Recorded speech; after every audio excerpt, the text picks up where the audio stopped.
Всі оборонці воювали, звичайні люди, всі народ України, і ви, і все це дійсно армія, і всі ви представники наших західних друзів, партнерів. Я хочу вам подякувати. Я впевнений, що ви ще не знаєте, що ви зробили для нас в День перемоги. Я думаю, що все це відчуття обов'язково прийде.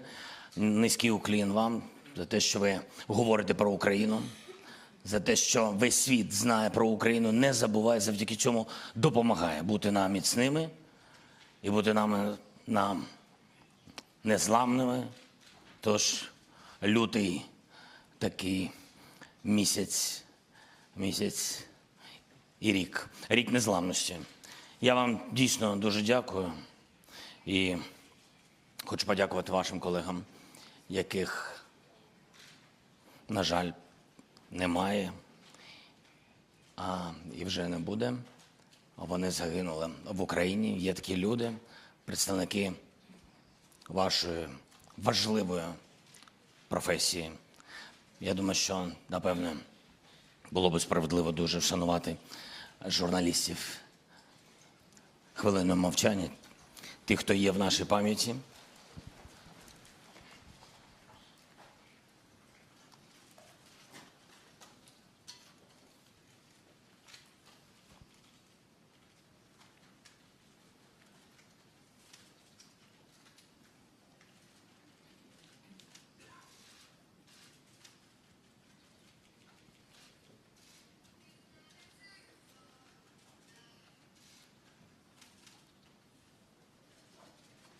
Нам всім це важливо, і їм важливо. Дуже дякую. Я думаю, без зайвих слів ми можемо починати говорити, спілкуватись. Справді, давайте починати говорити, спілкуватися. Не забувайте піднімати свої таблички і все одно представлятися, коли вам нададуть слово. Крістіан, будь ласка, CNN.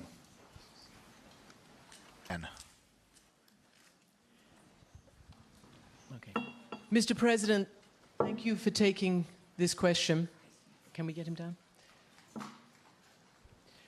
Mr. President, I'm interested in the timeline. Today, on the anniversary, you spoke to your own forces and you called for victory within this year. You have heard the Western friends, your partners, talk about as long as it takes.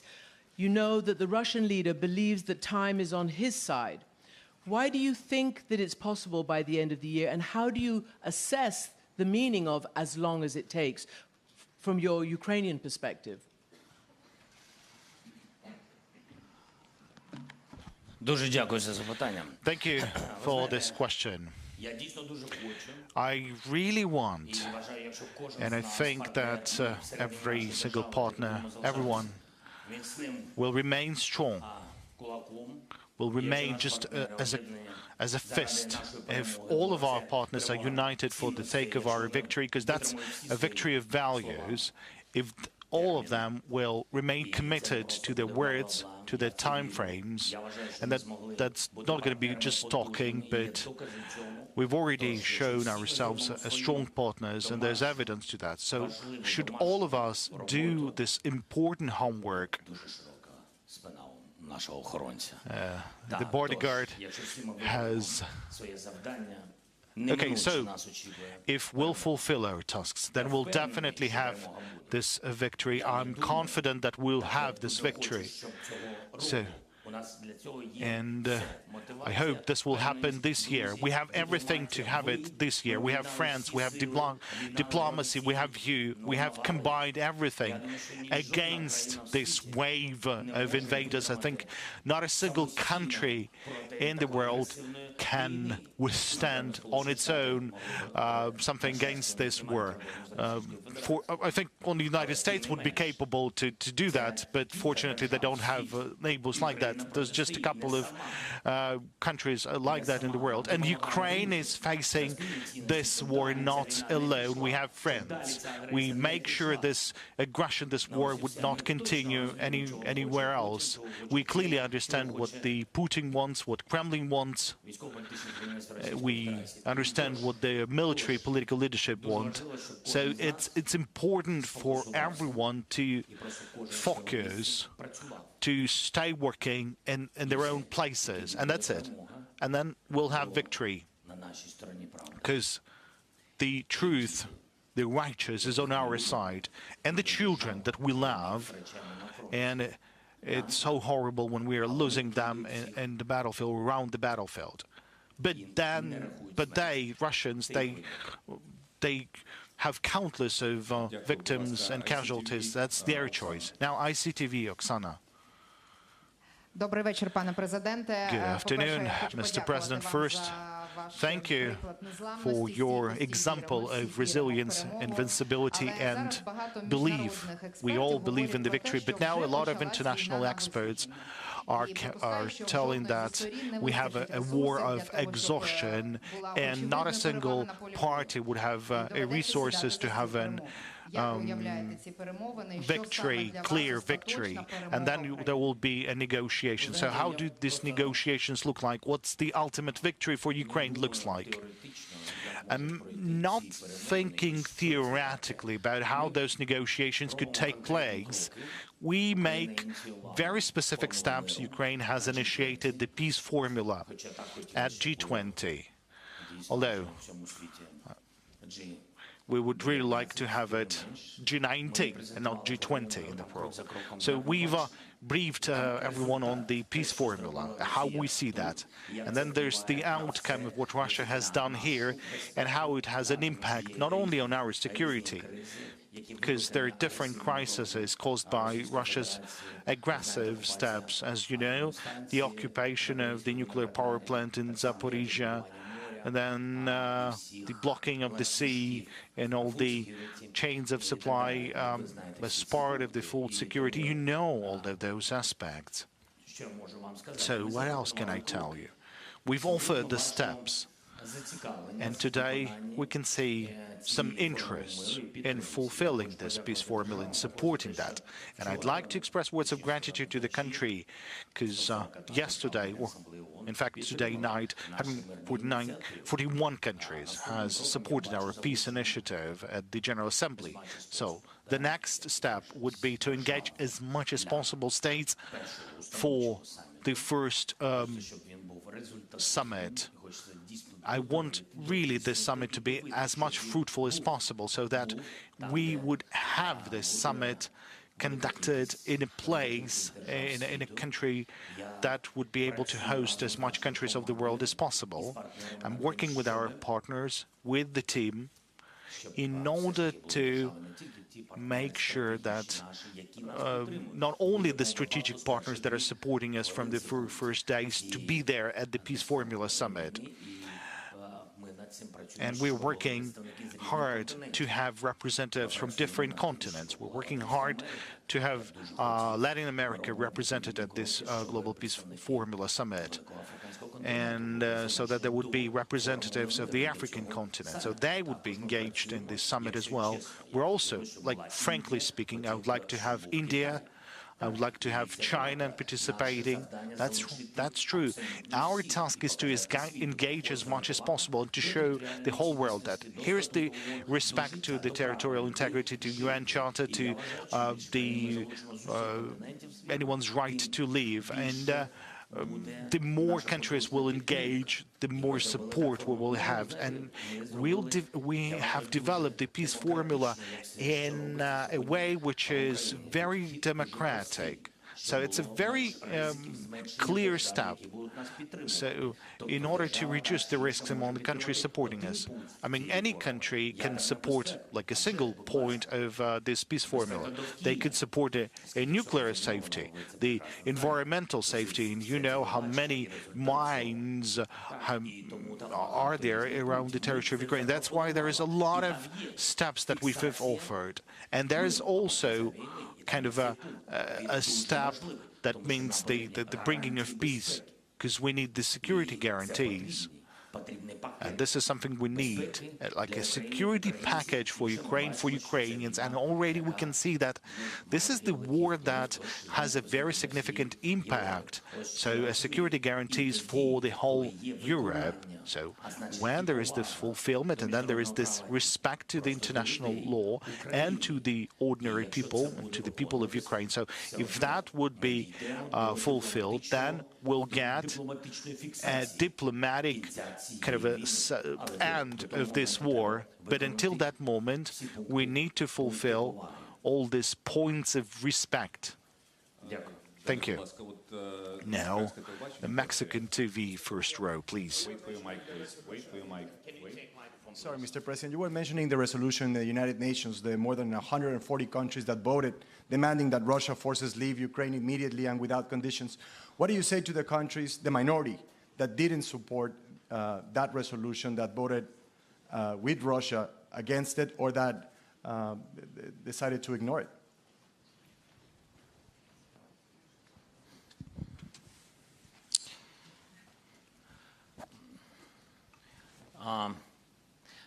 Ви знаєте, напевно, щоб зрозуміти, що таке війна, in order to understand the war, the consequences and the losses as the result of the war, because you're not only losing the territory, but you're losing people, leaving people.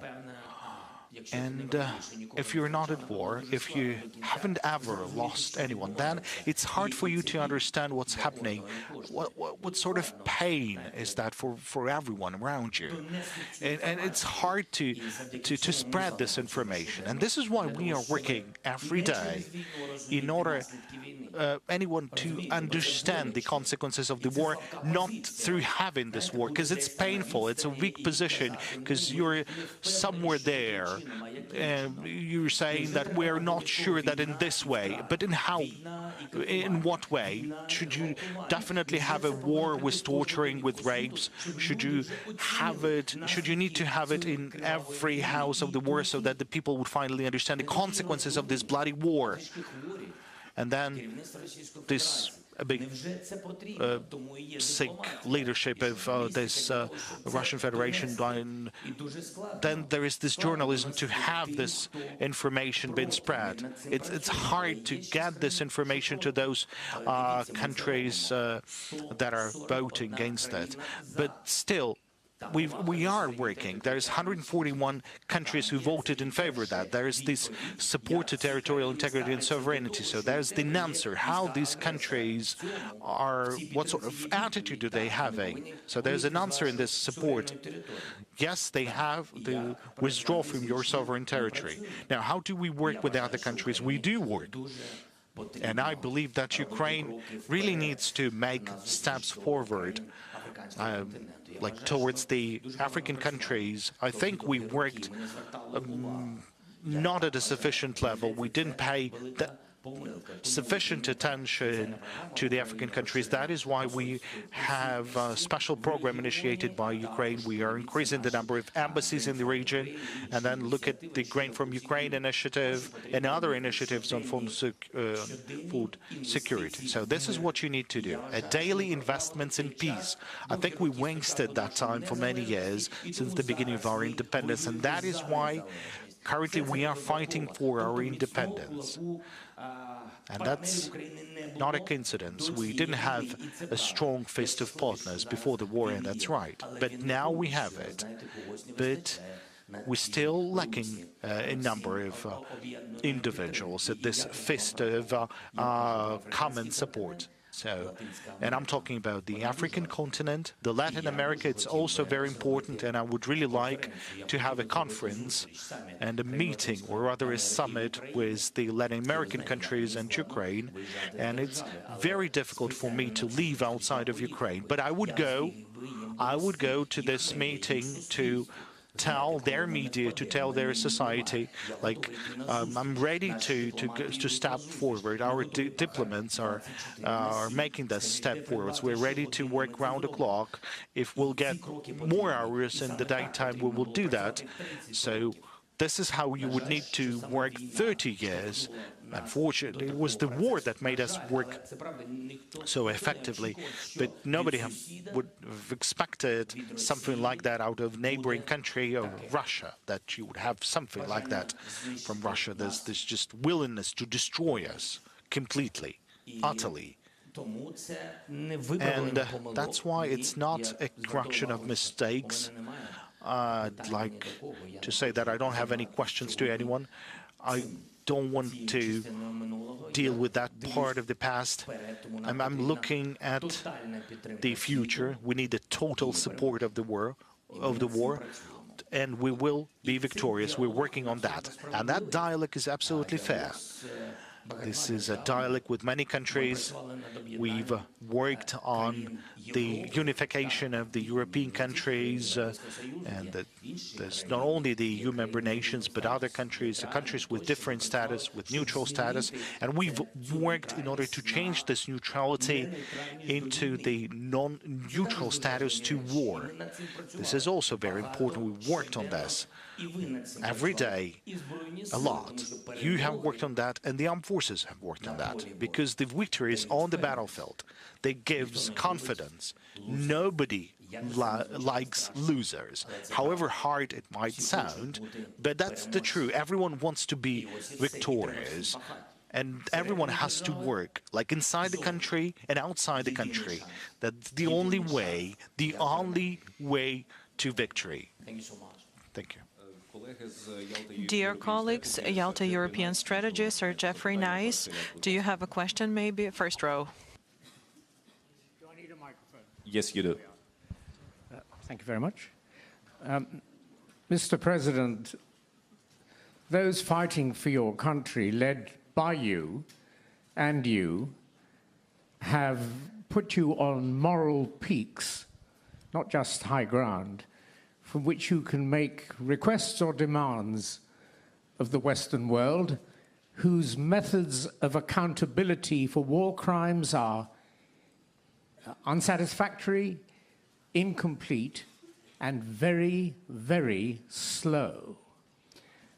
Will you, for yourselves, and also for us, push for reform of those systems or additions to them that will ensure there can be, because this is in your country's interest, the earliest possible and conclusive determination of where moral right in this war is and where moral wrong is? And supplementary to that, Mr. President, will you consider, to the extent possible, ensuring that accountability mechanisms for war crimes are dealt with by Ukrainians in Ukraine and in the Ukrainian language, remembering that the countries supporting you, if they found themselves in your terrible and unhappy situation, would demand nothing less for themselves? Thank you. Thank you for your question. It's a quite complicated one, but actually it had all the answers in it. It is very profound. And I know there are a lot of risks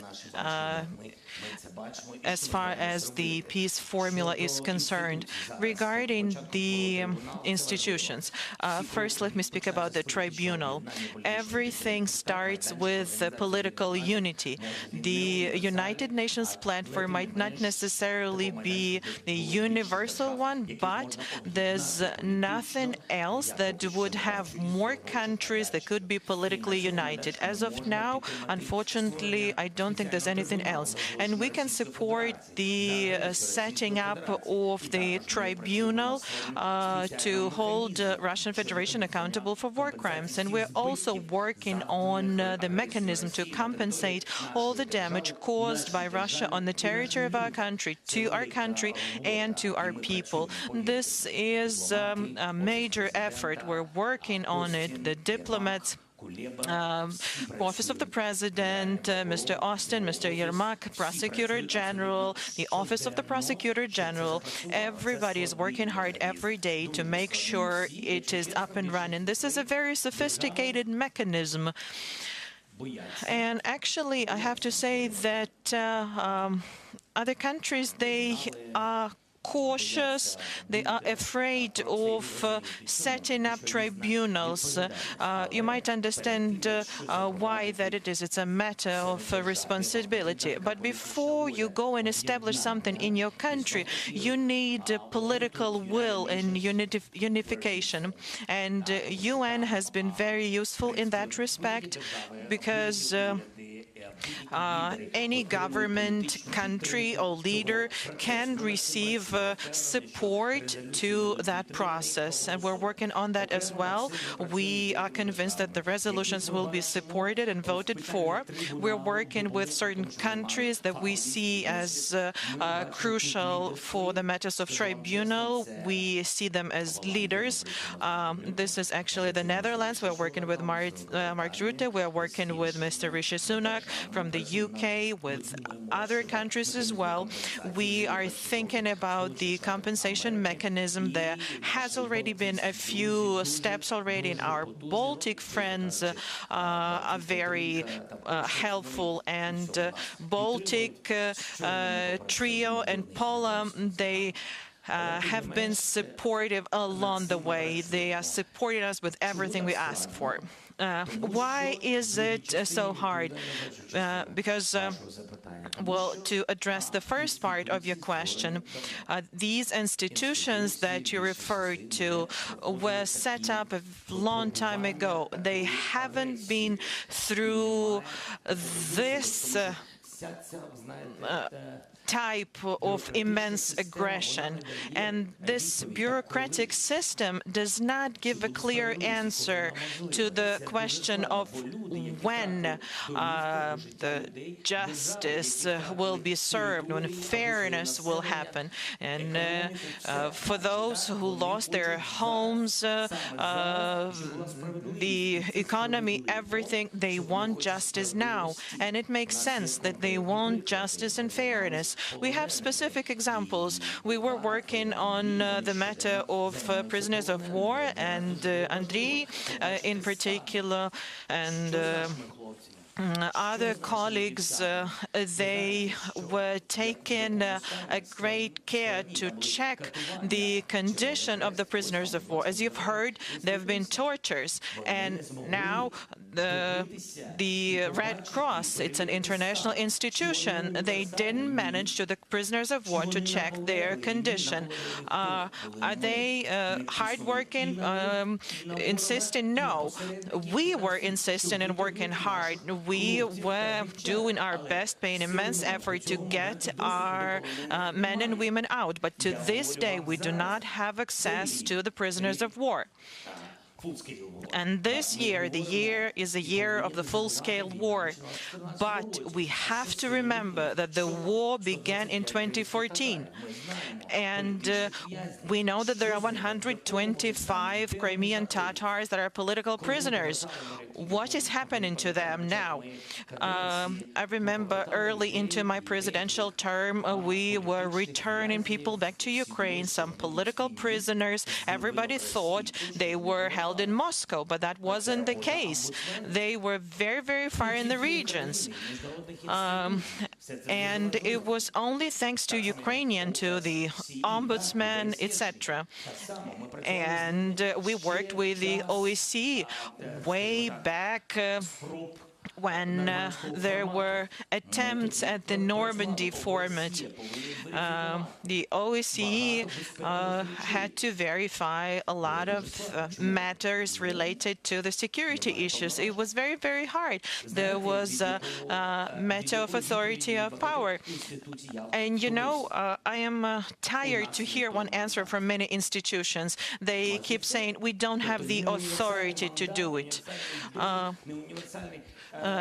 So no universal mandate, etc., etc. But nonetheless, the UN, headed by Antonio Guterres, well, in us, we became more proactive.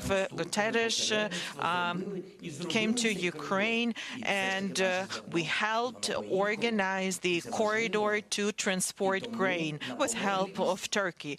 So being persistent and being committed to change institutions is what helps. Actually, this war helps highlight weaknesses in Ukrainian institutions, in the EU, on the continent in general, and international institutions as well. And how do we change them? A different security infrastructure will emerge after the victory in the war. Somebody from Ukrainian media, LBUA. Thank you. Good afternoon. Mr. President, you mentioned China and its views not very pro-Ukrainian. China came up with its peace plan this week. However, we're seeing some actions by China, not very pro-Ukrainian, and we also heard some allegations that China might be supporting weapons to Russia. So what do you think about China's position? Well, I don't think that was China's peace plan. It was not a declaration or resolution. I think that China spoke its mind about the matter. And I actually said it once before. China started talking about Ukraine, and I think this is a good thing. But it actually begs a question. What will these words be followed with? Because the steps that are to be taken, this is what's important, and what these steps are going to lead to for us. Because he's talking about us, China is talking about us. Territorial integrity, well, I think what they are saying looks like respect for territorial integrity, doesn't mention the country, but it's our territorial integrity that has been breached. Nuclear security was mentioned as well. I think this is in line with the interests, global interests, and Ukrainian interests. There are some things that make sense to me. There are things that I disagree with, the entire world I think disagrees with, but nonetheless, this is at least something. And I think that we would be safe to assume that if there are ideas that are aligned with the idea of respect for international law, territorial integrity, and some security considerations, we need to put that to good use. We need to work on that with China. Why not? Our task is to get everyone together to isolate that somebody. Next question from Azerbaijan.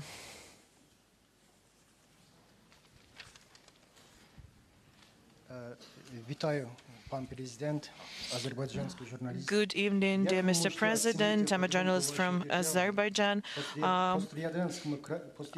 What is the support to Ukraine from the post-Soviet countries, from Azerbaijan in particular? What specific steps do you anticipate, and what specific steps are you planning to take in internal and external policy? Mr. President, my son asked to take a selfie with you. Would that be okay? We'll start with what your son has asked, and then we'll discuss the question that you posed. Dear colleagues, but this is a bad example. Please, please don't be doing that. So your question was about my assessment of Azerbaijan's support. Well, actually, the answer is in the question. If an Azerbaijani journalist is asking a question in Ukrainian, that means he has made a choice between Russia and Ukraine. Thank you for your support. Thank you. Regarding President Aliyev, we are in touch with him. We communicate with him. We are grateful for his support that he's extended to Ukraine, and he respects our sovereignty. I think that's priority number one. He has respect for the territorial integrity of Ukraine. He thinks that Crimea is Ukraine. Thank you. Let's talk to this part of the room. NPR, National Public Radio.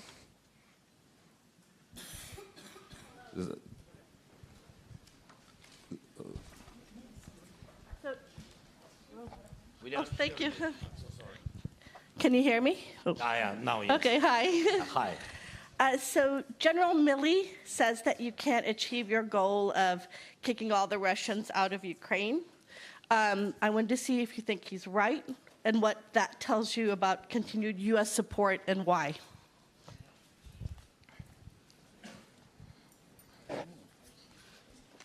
Дуже дякую. Thank you for this question. First of all, I know General Milley personally. We had a meeting, and I haven't heard that from him.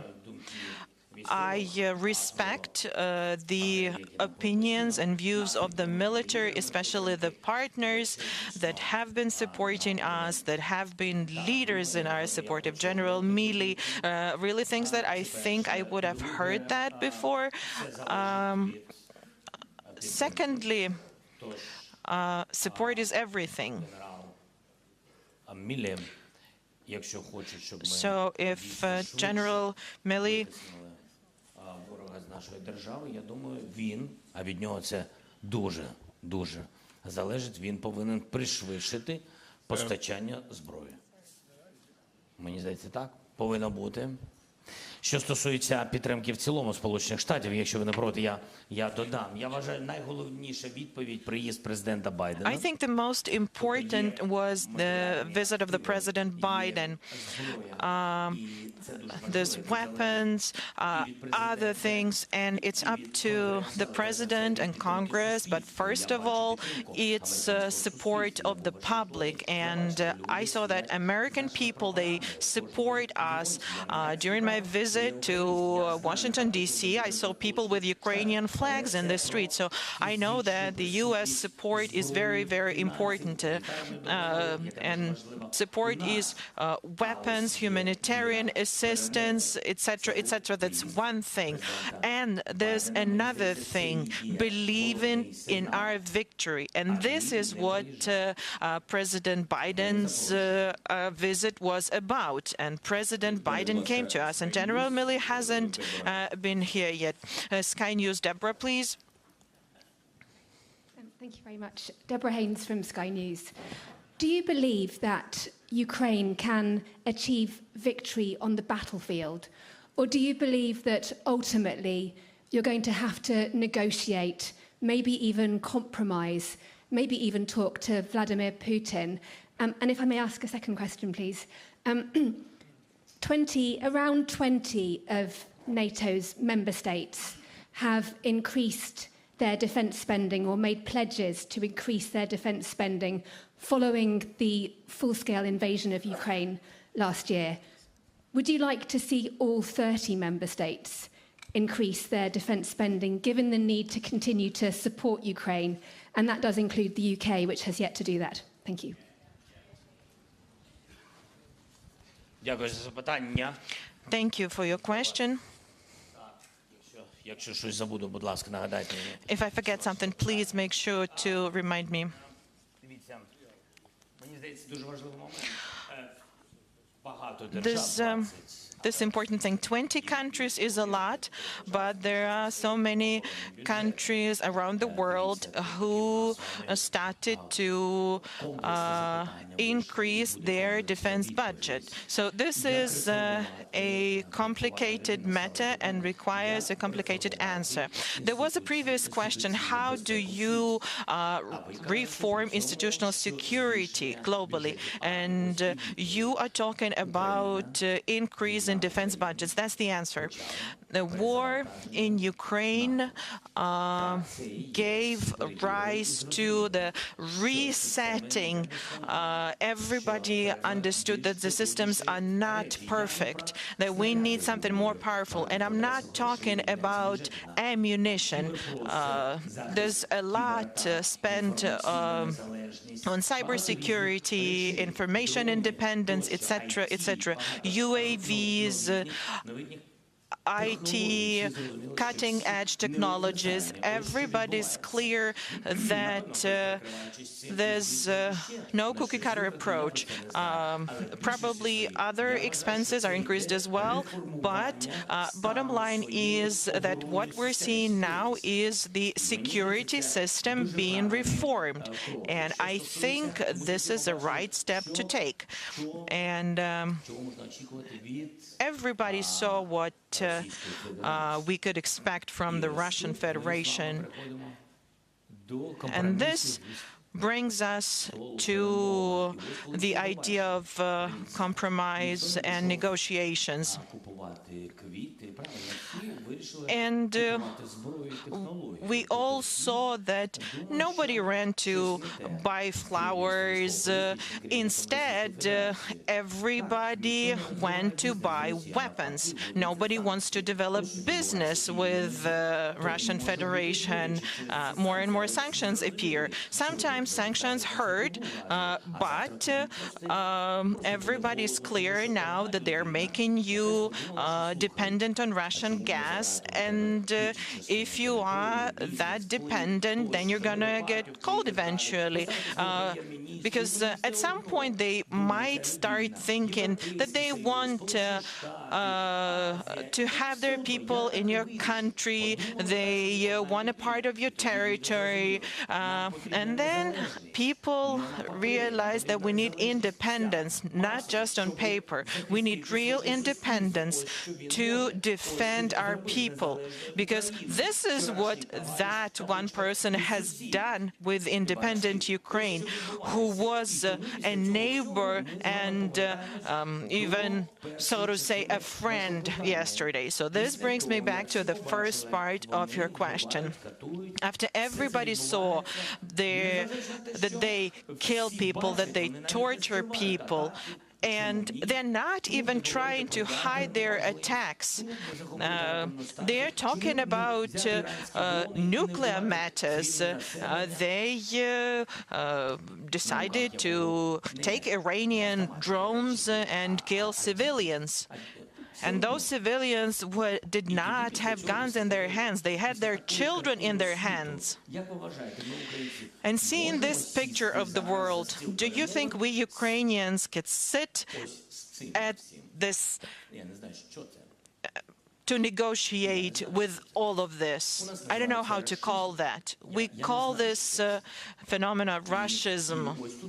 I don't have a better word to put it. So that's the answer.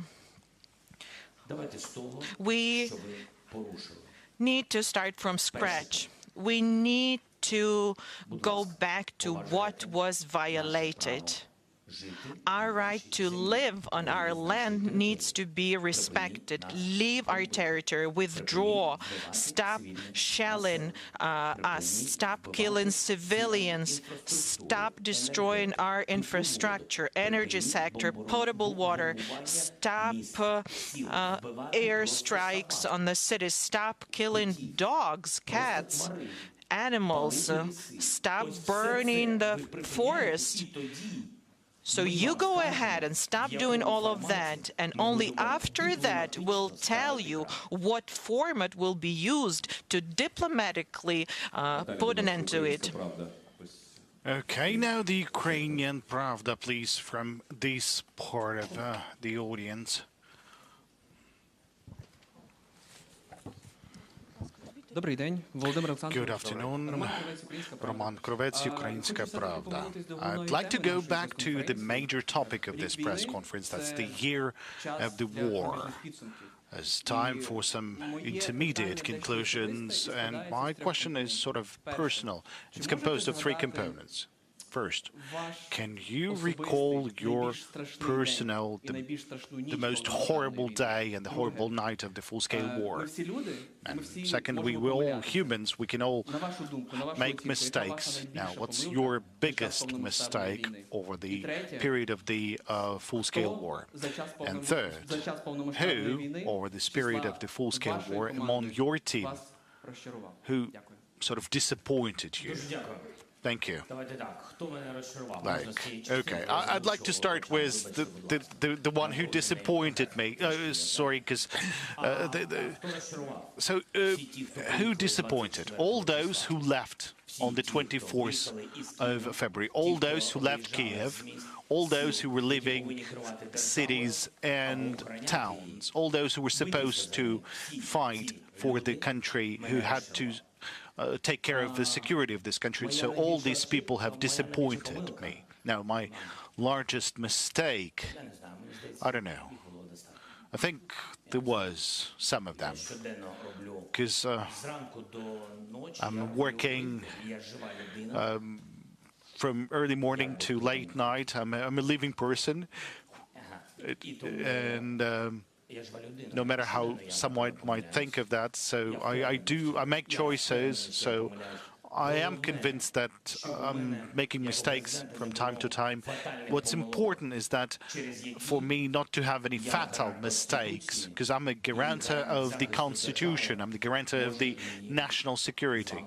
So what's important is that I won't make any fatal mistakes. Now, with God's help, I've haven't made any mistakes like that. Now, what was the horrible day, or the horrible night, the most horrible night? Over this year, I think Bucha. What I saw,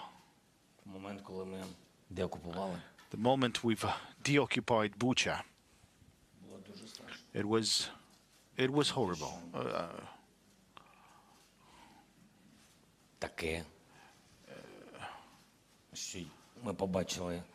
What we've seen, you know, the devil is not somewhere in the bottom, but he's among us, he's on this land. Now the Japanese company. Now I'd like to ask the colleagues to to pay respect to their colleagues, so just to ask one question, so please. Thank you very much, Mr. President. My name is Ada Soim. I'm from NHK Japanese TV. There is a G7 summit in Japan in May. Are you considering joining the G7? Because the Japanese Prime Minister, only Prime Minister from G7 countries didn't visit Kyiv yet. So what's the role of the Japan in G summit to accelerate the support to Ukraine? Thank you. За годину. Дякую за запитання. Значить, що важливо? Thank you for your question. Now, what's important? We have full support of the G7 countries, and now Japan is having the presidency. So I just write down a number of things, because there's so much things is happening. So 40 minutes before this press conference, I had a meeting with the J7. Part of the information that we've discussed will be open, and then some of the information will be sensitive. Now, talking about the support that is required to Ukraine and what the G7 is ready to provide to us, there's a significant package of support, and some support is coming from Japan. Let me concentrate now on Japan.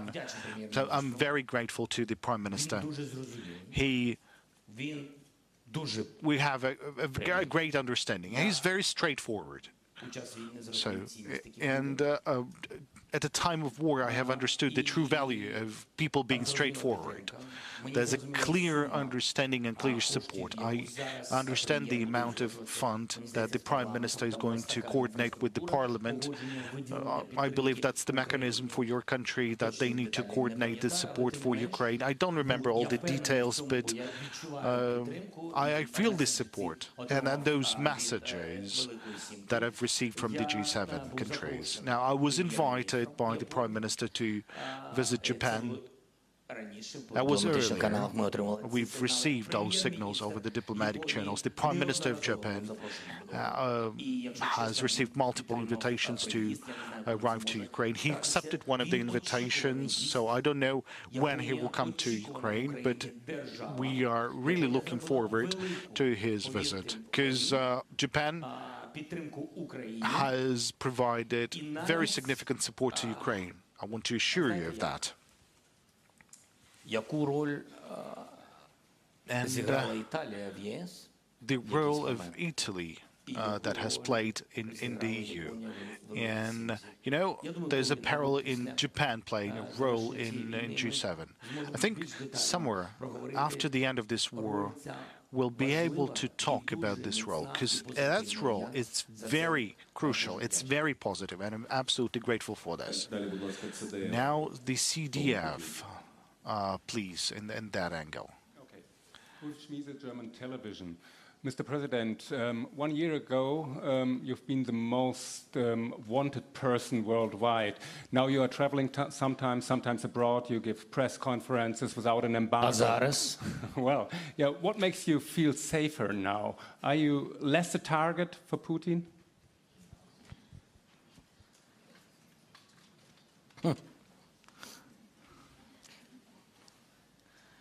I always thought that Germans have more information about Putin's thoughts than I am, but anyways. Such questions, sorry. So, anyway. So what am I doing? My task as the president, as the leader of our country, not to make even an assumption of support to Ukraine being weaker. I think that the unity of the world and maintaining this unity, this is my task. Whether I'm doing that right or wrong, I'm not alone in doing that, but still, there's moments, like in the beginning was a difficult moment, but we've demonstrated that we could have achievements, and I had rough dialogues with many, both official and unofficial, and it was a kind of a moment like that, and then the sun has risen in the ocean, and everyone has seen that we are strong. And it's not just a matter of we are stockpiling weapons, for example, somewhere. No. We need that to survive. We are not fighting. We are struggling for our life. And then there was a different stage. And then it was difficult. And it was fatigue. Well, the beginning of the fatigue. And it's absolutely fair for everyone.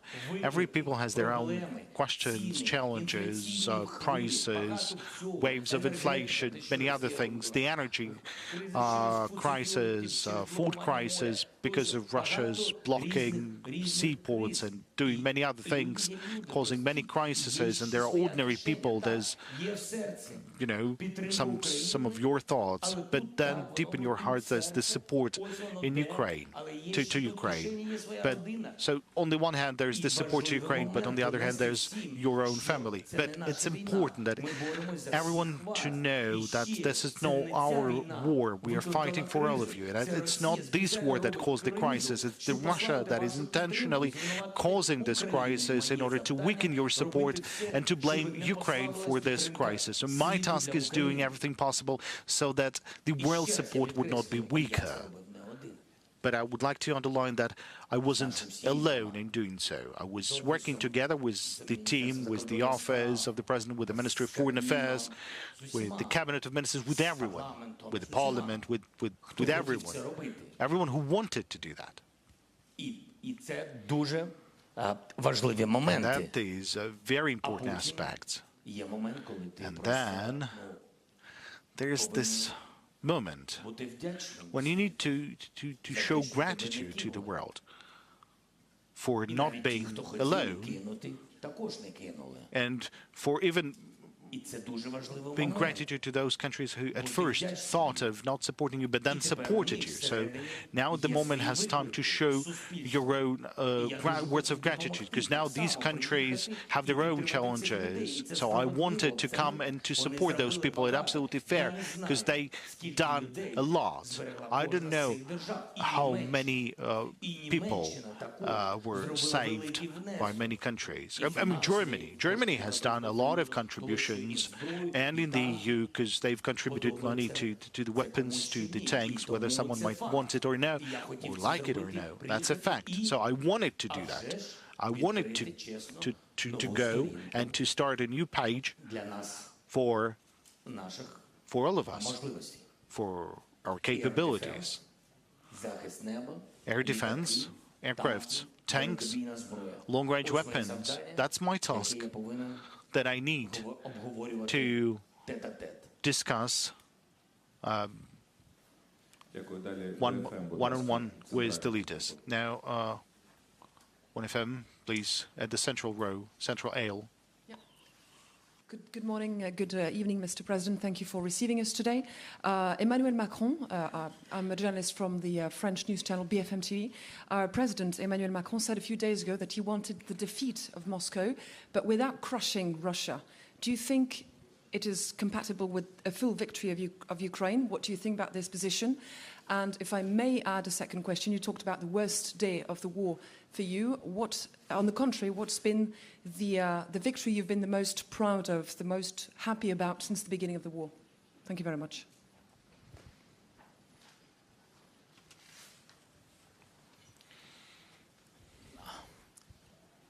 Emmanuel. Now, about Emmanuel. Багато держав дійсно почали Many countries started to speak about what's going to happen after the defeat. I believe that this is informationally in favor to Ukraine. Now, what's going to be happening after this defeat?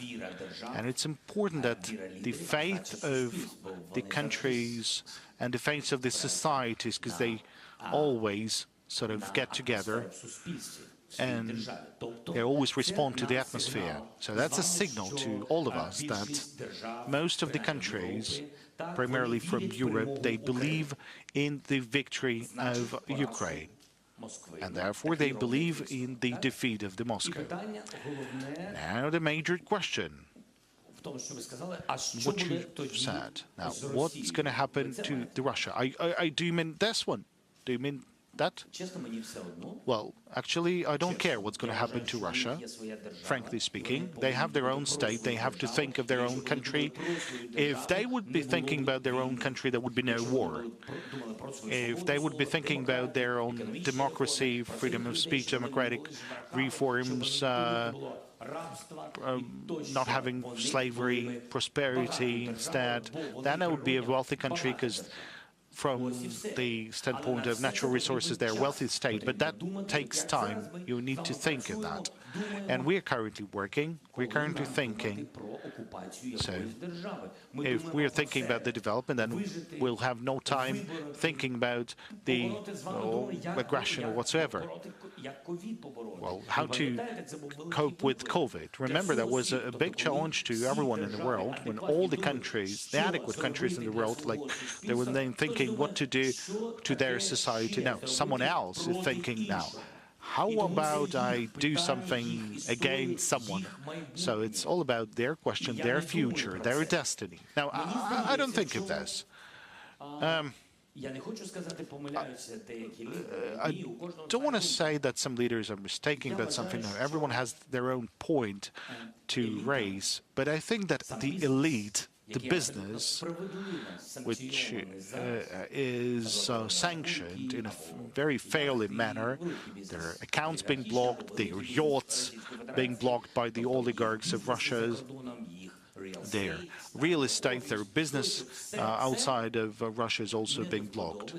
All of that is something that these wealthy people are not very happy about.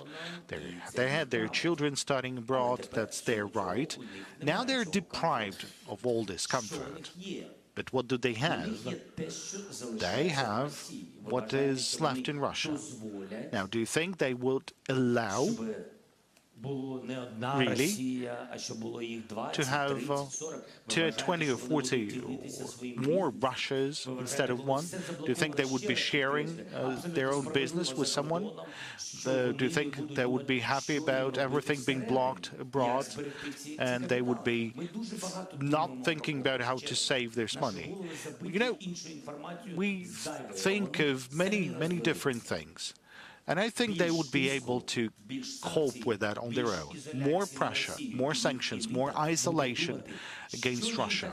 In this case, their elite would think what to do inside of their own country, so that with their own new policy, someone might be willing to negotiate. I mean, we are interested in that. Thank you. Maybe a question in Russian at a TV channel called Freedom. Доброго дня, Ксенія Барвіненко, Good телеканал Freedom. afternoon. Ksenia Barvinenko, the channel, there will be a question in Ukrainian, even though that's the Russian channel. A year ago, when we were all shocked with the full-scale war, still everyone was calling upon our Western partners to provide us the aircrafts to close the sky above Ukraine. At that point, everyone was telling that it's impossible. Well, the same was about Leopards, but Leopards are already in Ukraine.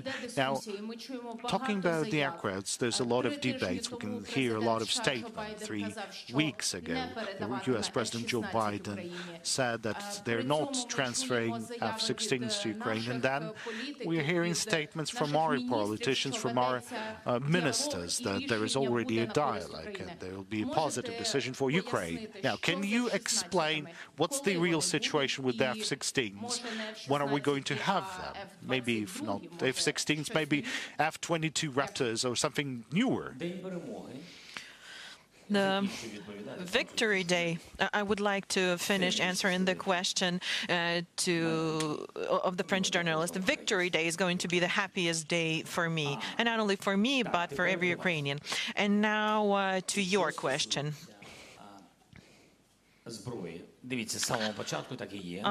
Regarding armaments, натівського зразка або західного зразка у нас there are different types of native weapons that we didn't have, and it's understandable because we're not a member of NATO. And I think it's a great accomplishment that we started receiving the 155 millimeter caliber of artillery, HIMARS. So that was a victorious page in this war. It was very timely and it's very accurate and precise. Armored vehicles, we need them to protect our people. And there are all sorts of armored vehicles, BMPs, BTRs, tanks, and initially nobody even wanted to hear about the tanks. You were right. But then we found a moment, we found a key, and we did something. Last autumn, we saw that we are capable to take back our land. The occupation of the Kharkiv region was crucial, as well as Kherson's deoccupation. Without that, we wouldn't have been successful in receiving new types of weapons. I believe nobody in Ukraine couldn't even fathom that we would have patriots, but now we are receiving help. People believe in us. There's a tank coalition. This is a lengthy, hefty process. This is the only weakness, because time means more people that we lose. And it's horrible to be losing our defenders. So that is why expediting deliveries of weapons, expediting delivery of not only air defense, but counter UAVs technologies, sea drones, etc., and also aircraft. And our partners, they know that we want to use that to protect our sky, to protect our people and our infrastructure. And that is why we started working on it. I had a meeting with the Prime Minister of the United Kingdom, and actually this meeting is an answer to the question whether Ukraine stands the chance of receiving high-level aircraft. The training with the UK is starting. I had a meeting with Polish Prime Minister Mr. Morawiecki today. We are looking into training opportunities. We are negotiating. And there are 3 more European countries that we can receive training and aircraft from. It is also a matter of time because it requires training, but this is what we're looking forward to, comprehensive protection of our sky. Financial Times in the center. In the center, please. Gillian Ted, Financial Times. A very quick question. You talked about the Chinese peace proposal and welcomed some element of it, but it did not mention at all the withdrawal of Russian troops from Ukraine. Given the views of the parliamentarians, does that mean the Chinese peace proposal is dead in the water? Ви сказали, що буде коротке питання. You said it was going to be a short question.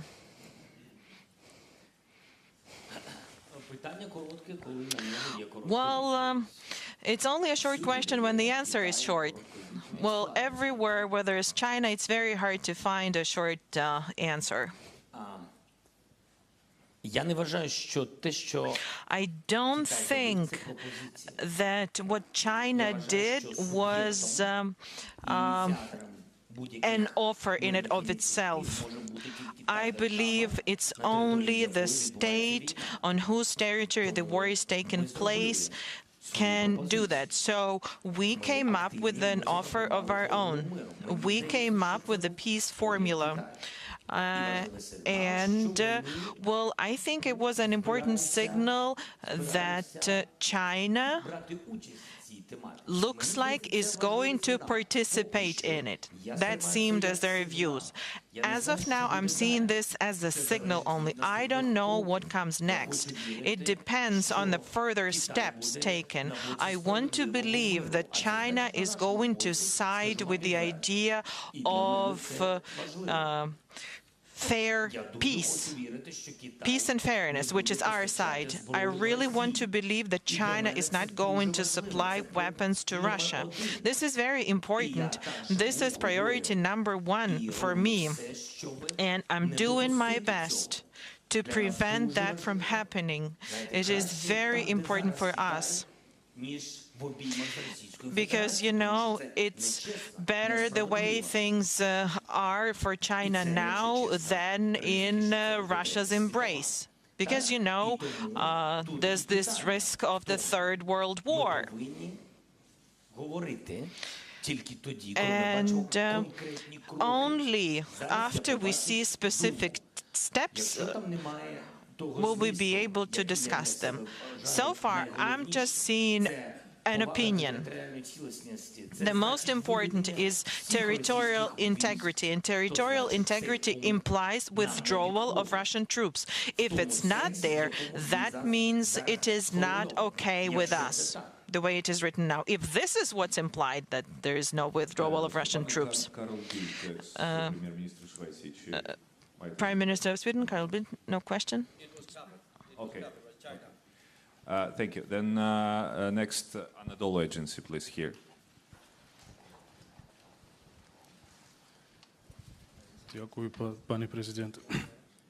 Thank you, Mr. President. Can I ask a question in Russian? If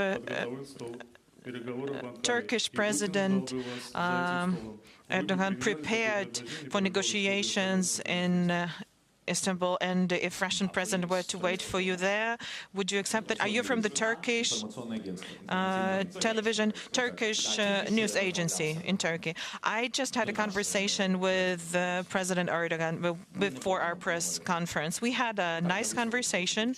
I expressed my condolences.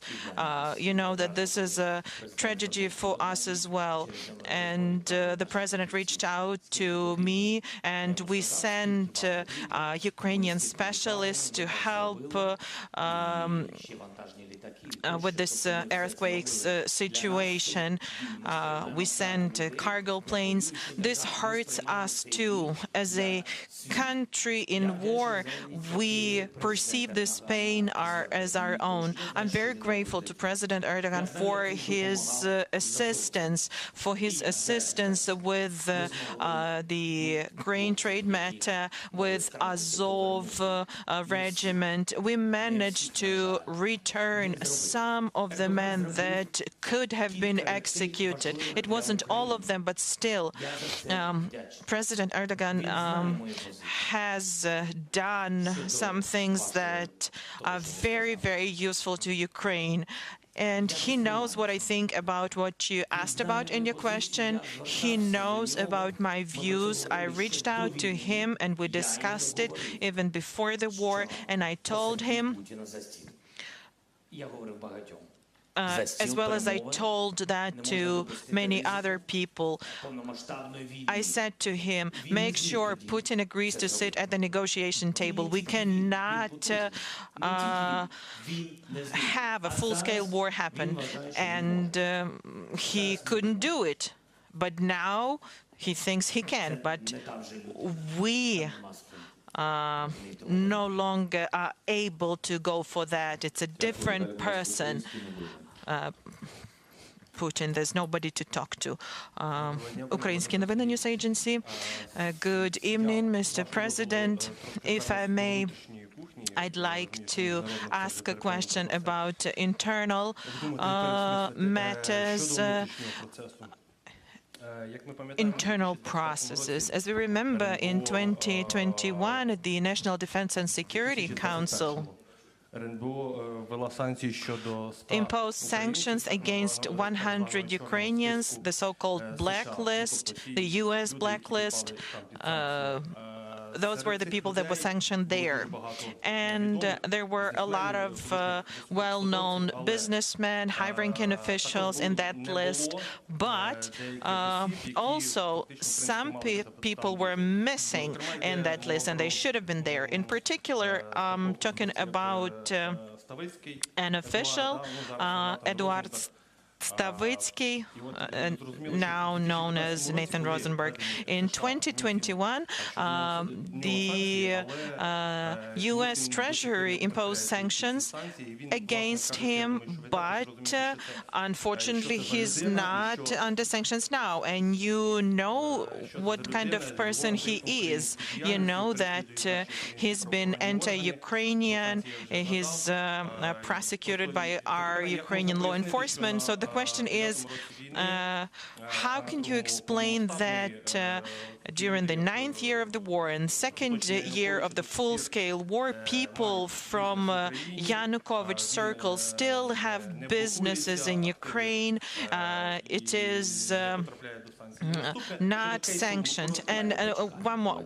Well, just a minute. Let's answer. Let's address this one. First of all, I'm not quite clear who you were talking about. Well, every time the U.S. gave us a list of person-to sanctions, we would mirror that and sanction them.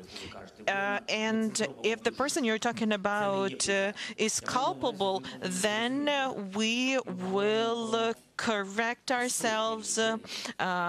But you have to be clear that we're talking about hundreds of people that were sanctioned. I cannot have information and know about each and every one of them.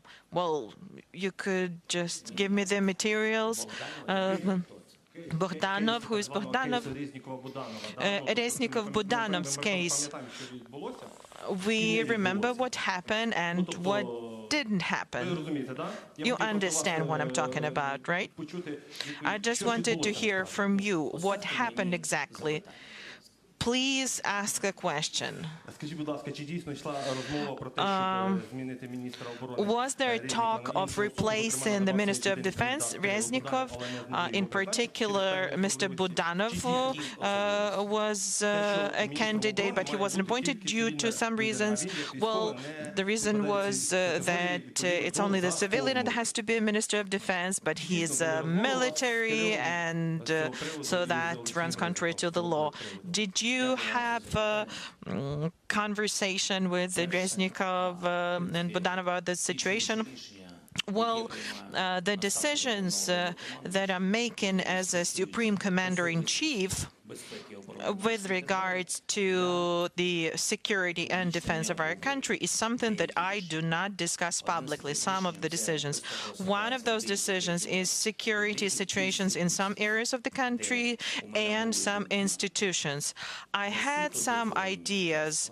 I'm not talking about the ministry specifically, but rather about the infrastructure that is supposed to be providing security. So I was thinking about making them stronger with different approaches. And this was with regards to the border regions of Ukraine and temporarily occupied close to the line of contact, bordering the occupied territories. And this is the context in which I was discussing this matter. Had I wanted to appoint our main intelligence official as a defense minister, we would have done it in line with the Ukrainian legislation, of course. IEC 24, Israel.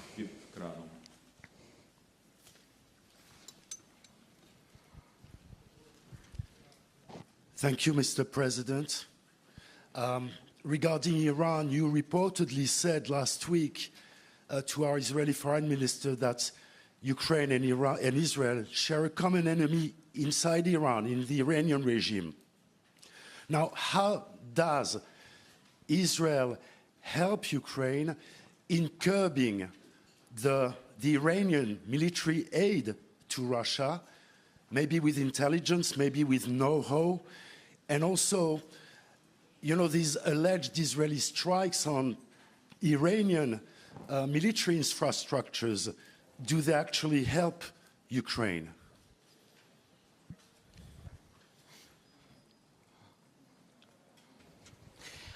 Дякую за запитання. Thank you for your question.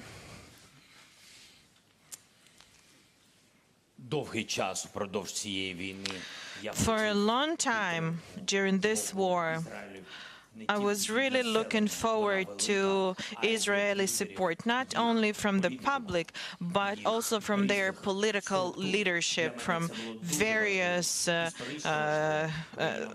institutions. It was important.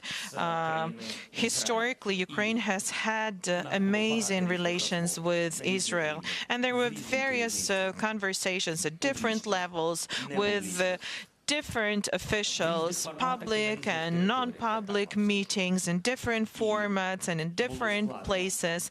And it was hard to change their position because Israel has quite an uneasy situation with relations with Russia, Syria, etc. But I really want them to be not a mediator, but I really want them to choose a side, Ukrainian side, because I cannot imagine Israel supporting war. Israel is a country that for dozens of years has had war, so I couldn't even fathom that. And I'd like to address what you asked about. I know I have all the answers to the question, but unfortunately I will not be able to share them here. I cannot jeopardize the improvement of Ukraine and Israel relations that has begun. SBS Australia and then SBT Brazil after them. G'day, Mr. President. Most of your allies have reopened their embassies here in Kyiv. Australia has not, citing security concerns. Would you like to see Australia's ambassador return to Ukraine? And if he does not, will it affect relations between Australia and Ukraine?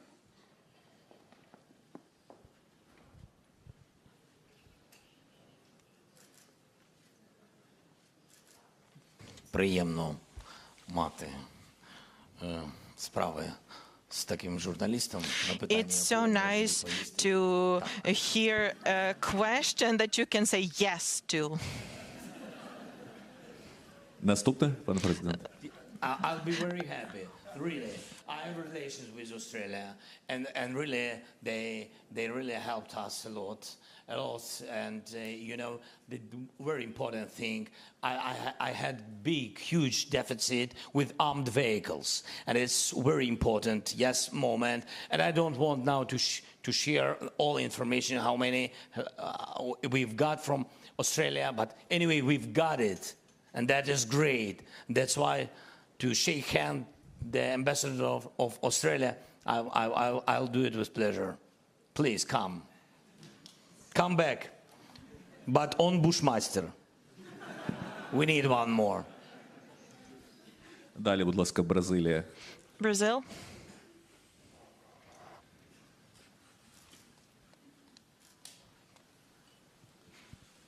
Mr. President, President Lula is trying to gather countries outside Europe and North America to facilitate, to bring both sides to the negotiation table.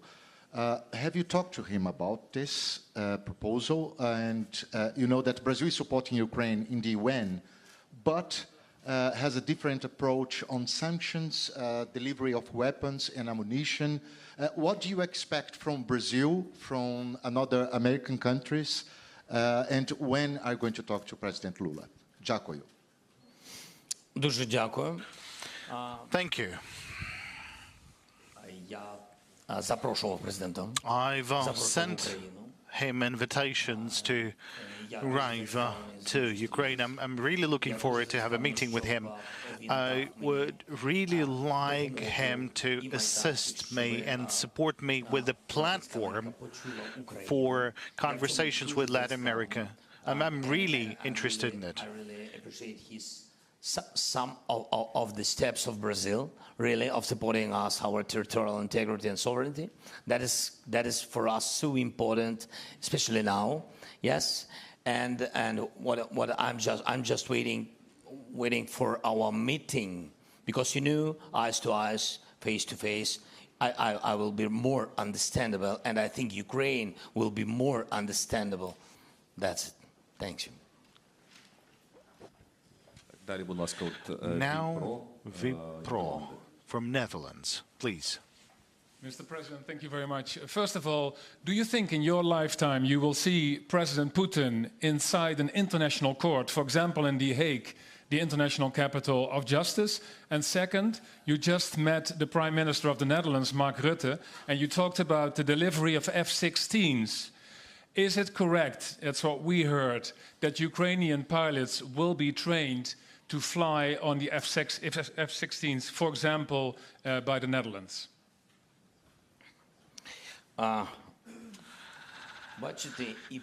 Well, it appears that both the first and the second question, it all depends on Mark Rutte.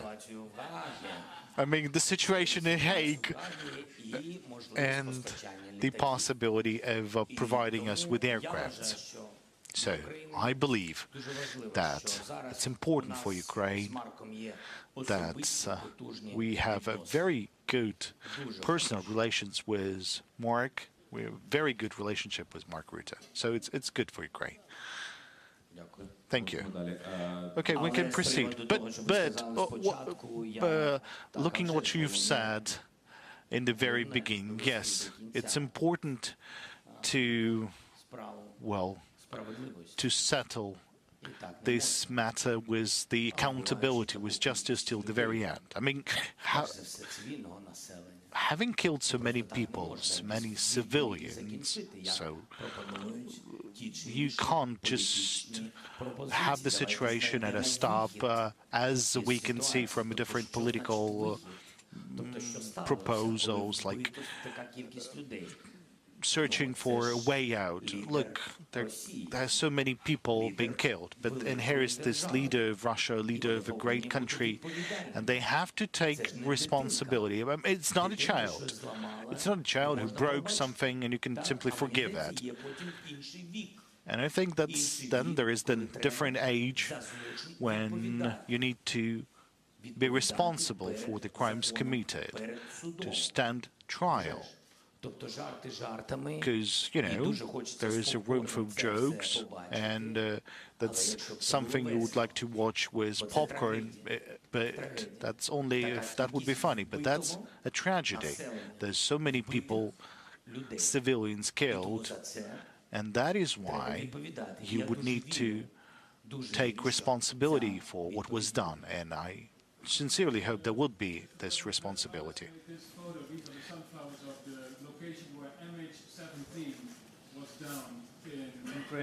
As you know, many Dutch people were on board of that plane, as other nationalities.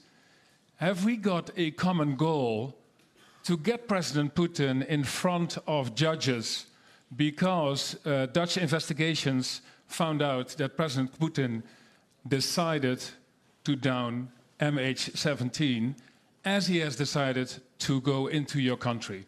And the Dutch photographer wanted to give you this photo of the sunflowers on that location of MH17.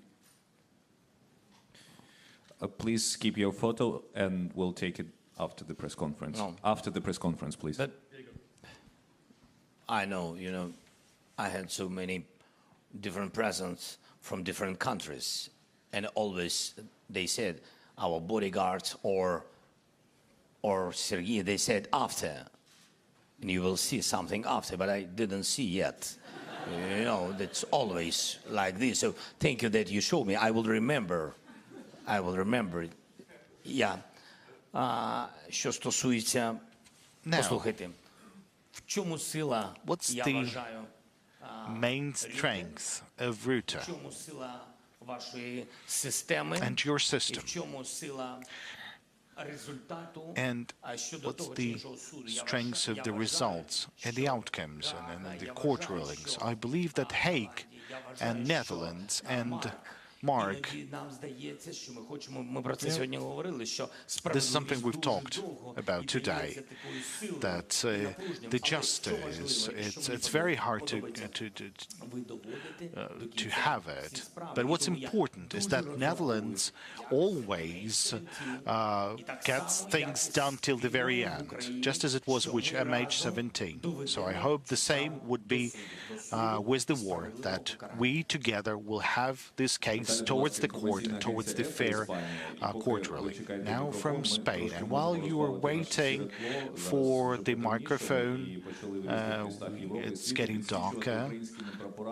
Now, and different countries are now illuminating their buildings, and we can see Madrid, while they will have questions from Spain.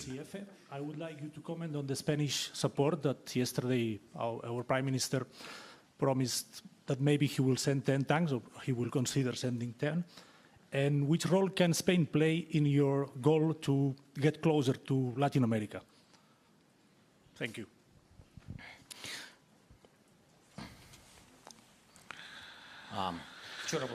Yesterday.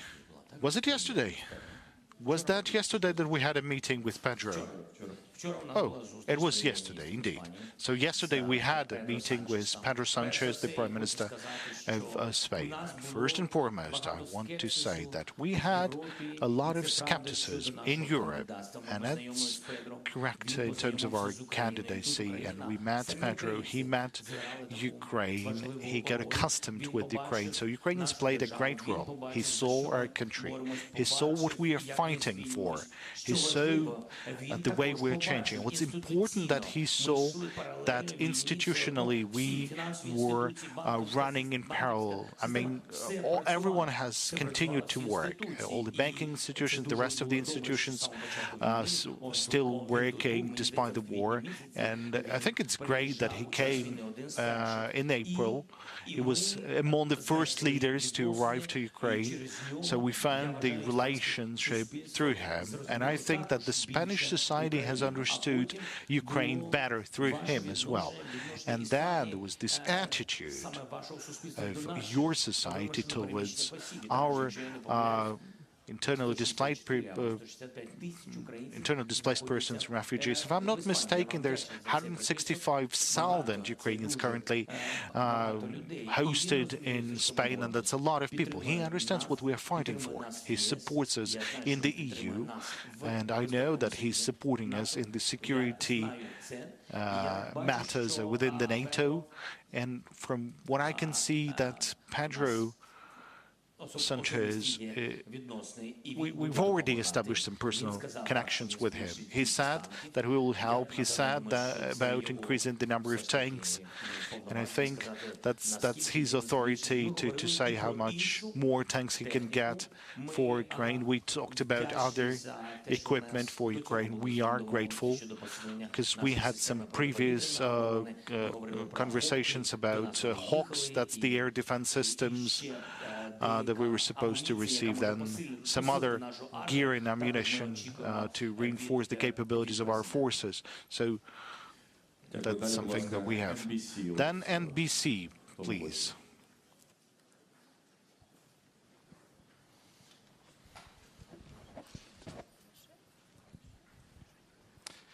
Thank you, President Zelensky. Last week, the president of Poland had said that if this war is still going on 1 year from today, there is a real danger that an empowered Russia will invade another state. Given how effectively you have held back a Russian advance with NATO's help here in Ukraine, is it even conceivable that Russia could invade another state, particularly a NATO state? На жаль, так. Unfortunately, yes. Unfortunately, I believe it's possible. And that might happen. Why? I can give you an explanation. President Putin needs to demonstrate successes and victories. So there is not going to be a success on the battlefield in Ukraine, and he will not succeed with the massive revenge in Ukraine. So he would need to demonstrate success, and everyone understands that he can have success in weak areas, and better it would be countries that was under the influence of Moscow before the war.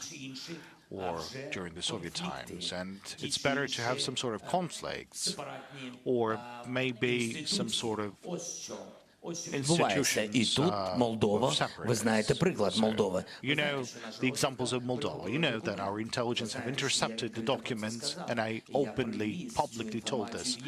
I brought this information to the EU. I have provided that.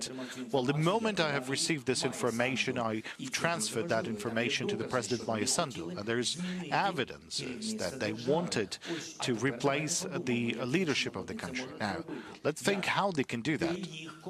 How? I mean, they don't have common borders with Moldova. That means there would be an amphibious operation. That means an attack from the Transnistria or the attack of the Chisinau. So that's something that is happening, and they might be doing that. They might be developing this direction, because I don't remember when was the meeting. It was on the 10th of February. There was the meeting in Brussels. Now then, that's the end of. Now we have this end of February. That's the 24th. So it took them 2 weeks to find a different informational attack. So now they're saying that the situation at the borders, along the contact line between the Transnistria and Ukraine. Now, at this area, they're saying that there's some misunderstandings, some shots being fired, and they're saying through the media that Ukraine is planning to go to Transnistria. Why? Because they clearly understand that we respect the territorial integrity of Moldova.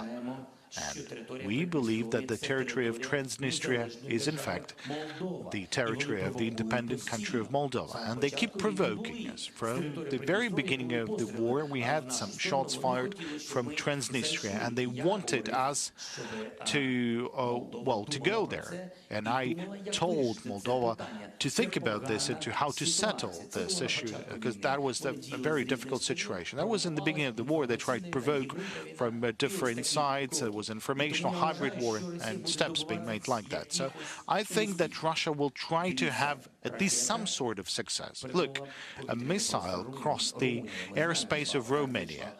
You know that, and then that missile hit the Ukrainian territory. So they will keep on doing steps like that, I mean Russians. And it's better to prevent such capabilities through sanctions and through making any other steps. We have a question, maybe from this area. We have a question from Romanian National TV.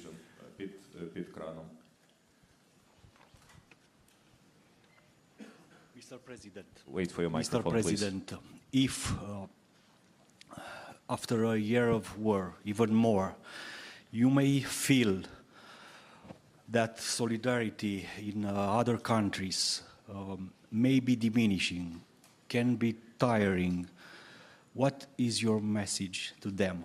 Thank you, Mr. President. Який меседж? Складно говорити про зменшення підтримки України, to talk about diminishing support for Ukraine when you keep showing everything in yellow and blue in different parts of the world, and I'm very grateful for this. You can't reduce steps like that or diminish steps like that. You can't diminish work that you're doing, and of course you should not reduce the support to Ukraine. What I'd like to tell your societies, maybe you learned more about people from Ukraine, because you've hosted a lot of people who are forced to leave, primarily women and children, and I believe you understand that. The majority of them, they're willing to return, and by helping Ukraine, you're helping all of them.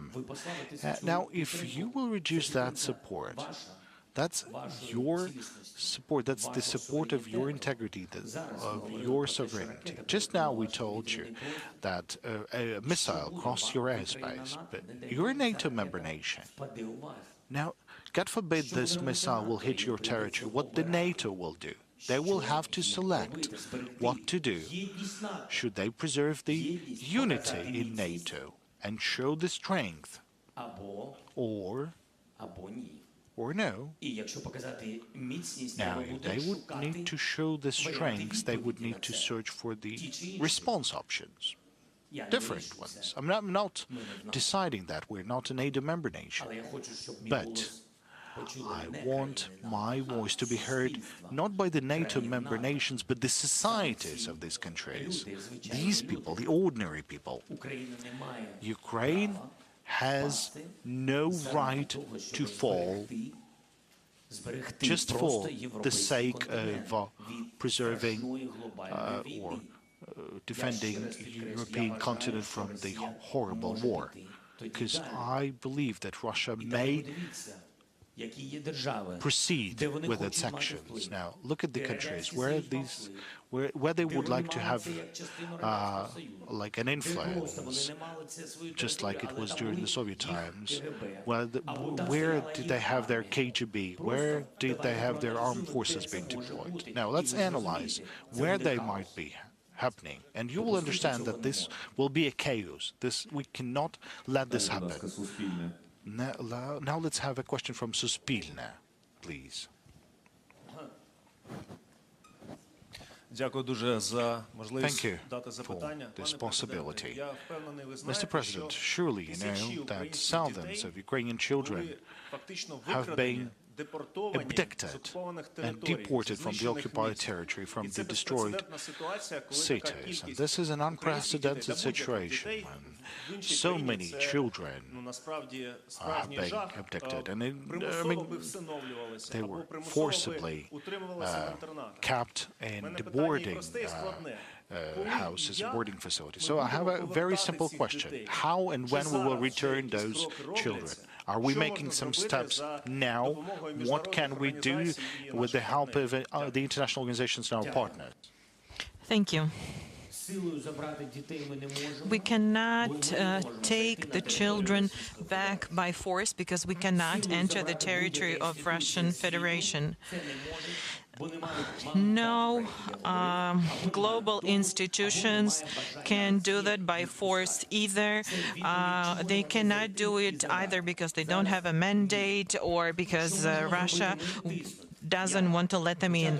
So what we can do, we can exert pressure. There's going to be United for Justice conference in Lviv, and there will be prosecutor Han invited high-ranking leaders, prosecutors, international organizations, and different solutions are going to be discussed. Sexual violence tribunals, kidnapping of children, crime of aggression, etc., environmental matters. So that's one line of work. Secondly, Ombudsman is working. We have a coordination center that is working. It's very hard. Russians think that they didn't steal anyone. They believe that they provided shelter for those who were fleeing Nazi. The children will return home, and there will be accountability for what was done. So that's it at the moment. We are talking to the leaders about it. It is important that this matter has become one of the most important in the agenda. It is being discussed with leaders in the European Union, and I'm convinced that the more we bring it up, the more we'll be able to locate those families, the places where our children are, the higher the chances that this helps. This is not just a clear path, a clear plan. The only thing that is certain is that we need to deoccupy our land. I don't think we'll be able to return 100% of the children as of now, but after our victory, the children have to come back home. ABC. Thank you very much. Thanks for the opportunity. Mr. President, opinion polls in the United States are suggesting that a growing number of Americans believe that the US is giving too much support to Ukraine. What would your message be on the anniversary to those Americans? Thank you.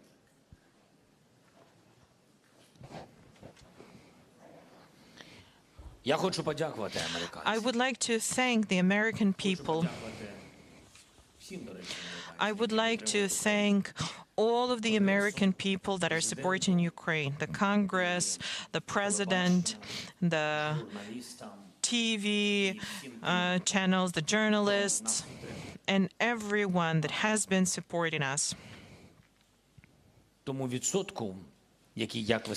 And that percentage of Americans, as you've mentioned, is increasing. I can tell them only one thing. If they do not change their opinion, if they do not understand us, if they do not support Ukraine, they will lose NATO, they will lose the clout of the United States, they will lose the leadership position that they are enjoying in the world, that they are enjoying for a very fair reason, and they will lose the support of the country with 40 million of population, with millions of children. Are American children any different than ours? Don't Americans enjoy the same things as we do? I don't think we're that different. And I'm actually very happy that we have bipartisan support, but we keep hearing those messages from time to time, and they're dangerous. There are political leaders that are elected by people, and if this issue is raised, those political leaders need to be responsible and cautious because people are looking at them. Who wants a Third World War? Would anyone would anyone be willing to accept that risk? The U.S. is never going to give up on the NATO member states. If it happens so that Ukraine, due to various opinions and weakening and depleting of assistance, loses, Russia is going to enter Baltic states, NATO member states, and then the U.S. will have to send their sons and daughters exactly the same way as we are sending their sons and daughters to war, and they will have to fight because it's NATO that we're talking about, and they will be dying, God forbid, because it's a horrible thing. I wish peace and Ukrainian support to the United States. TV4, Sweden.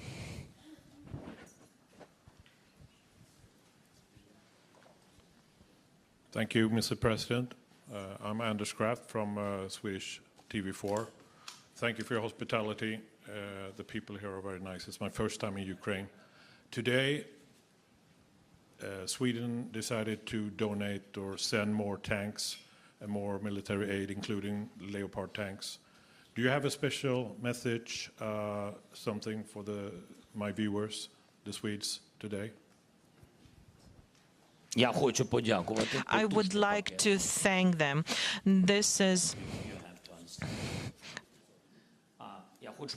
I would like to thank them. Genuinely, I'm very grateful to Sweden. This is a very powerful aid package. We are enjoying amazing relations with Sweden, with Swedish leadership at various levels. And we have some very high-quality meetings and negotiations, and there was a very good visit of the Prime Minister, and we are about to reach a very important decision. And it's hard work, so I wouldn't want to give details of it now because we all need to prepare for that properly. But there's one thing I would like to say. You're doing a great job. It's a great decision that you made to become NATO members. And as you know, Putin managed to unite a lot of countries, people in those countries. And I'm very happy for you. I'm very happy for Finland because it all means NATO becoming stronger. And NATO becoming stronger is not about stronger armies. It's about better security. So that is why we want to be a member of the alliance. We want to be protected. We want to be helping others. It's about collective security. So I'm very happy. There are some things to work on, and I'll be honest with you. You have to know that Ukraine is also helping Sweden. Thank you, South Korea, JTBC, if I'm pronouncing correctly.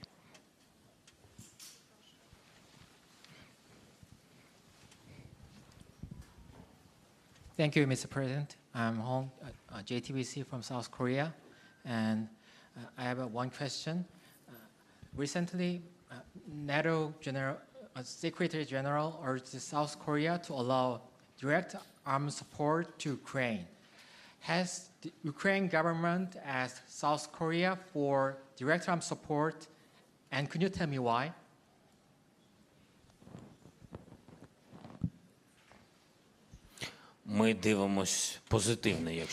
Well, it would be a great thing if there's direct supplies of weapons to us. We would welcome that. We actually invited the leadership of South Korea to come to Ukraine. We were working on a visit of our Prime Minister to South Korea. This was at the time when it was very hard for me to leave the country. We are very much interested in our relations. That is very important for us, and I think that we can continue it, and that's it. What can I say? There are some details what we discussed with other countries about your great country, and I hope that you will find possibilities to help Ukraine. Thank you so much. Дякую, телеканал Рада, будь ласка. Thank you, Rada TV channel.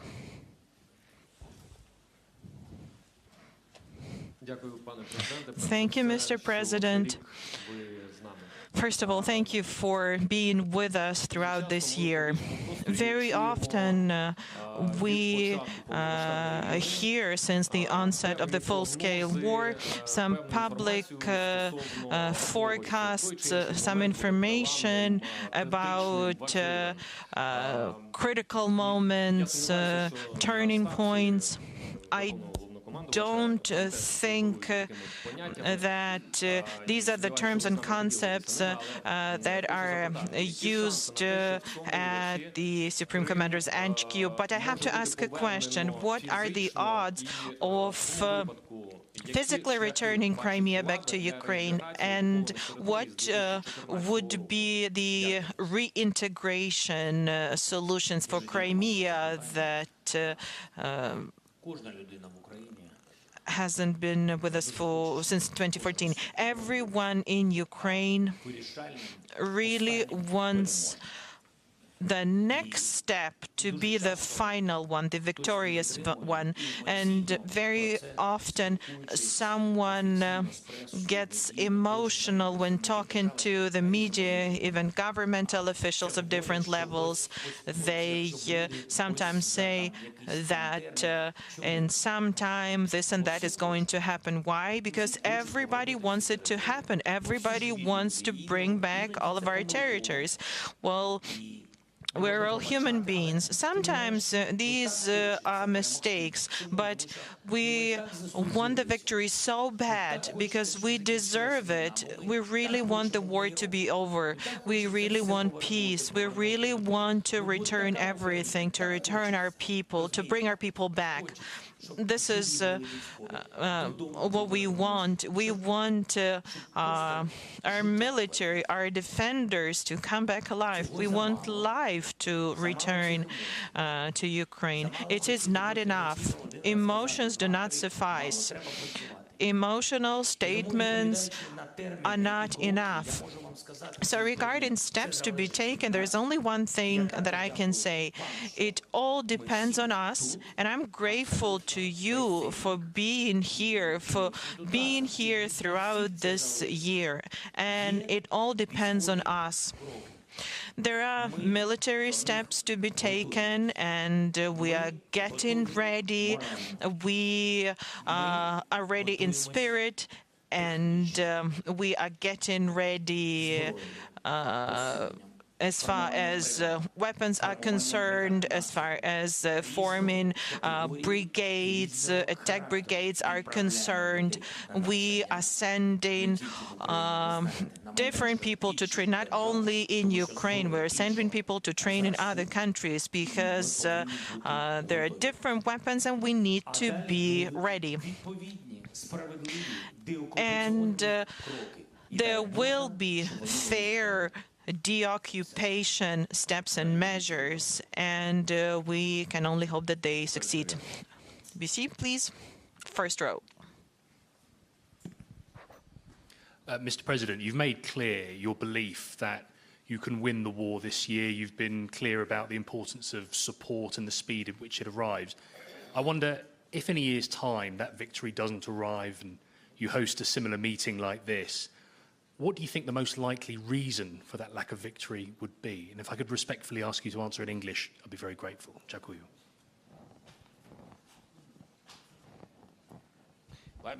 Yeah, no, I can. But what the question was? What about if we can't? I mean that if we can't win. If victory hasn't arrived for you by this time next year, what do you think the most likely reason for that would be?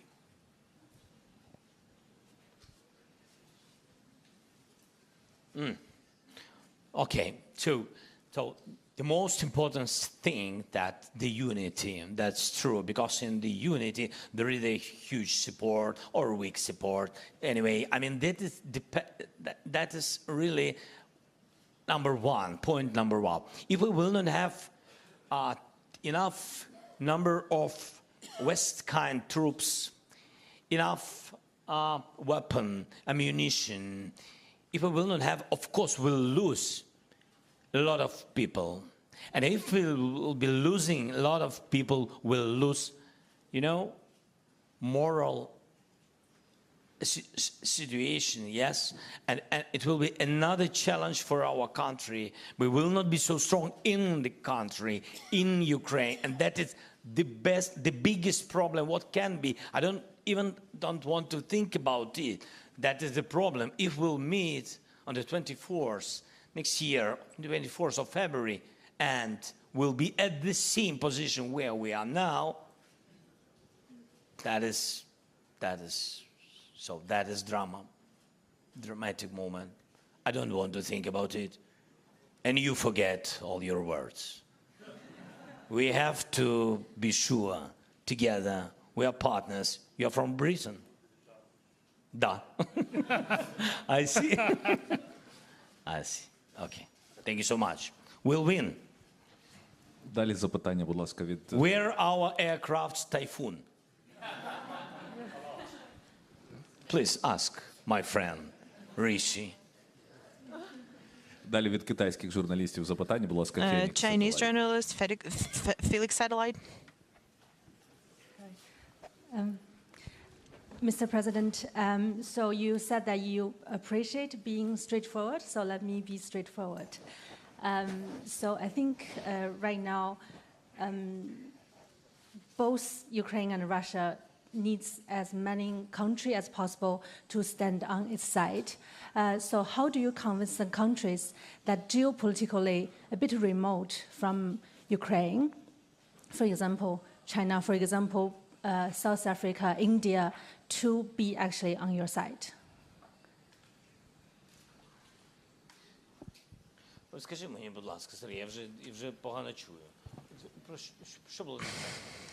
Є країни, які геополітично віддалені. There are countries that are geopolitically far from Ukraine. І Південна Африка. Що плануєте? And South Africa. робити? So what can you tell them? How do you encourage them to side with us? First of all, I plan to meet with Xi Jinping, and I think that would be useful to our countries and to global security. We have a significant commodities turnover, trade with China. And, we are the countries that are interested in preserving our economic relations. As far as I know, China respects territorial integrity, historic territorial integrity, which means that China needs to do its best to make sure that Russian Federation withdraws from our territory, because that's what respect for territorial integrity and sovereignty is. Would you agree with me? Yes? It's great. It's very good, soft step forward. І це дуже важливо, що ми одне одного розуміємо. And it's great that we are on the same page. You see, I'm already starting public diplomatic relations here. I think live people cannot be killed. Would you agree with me?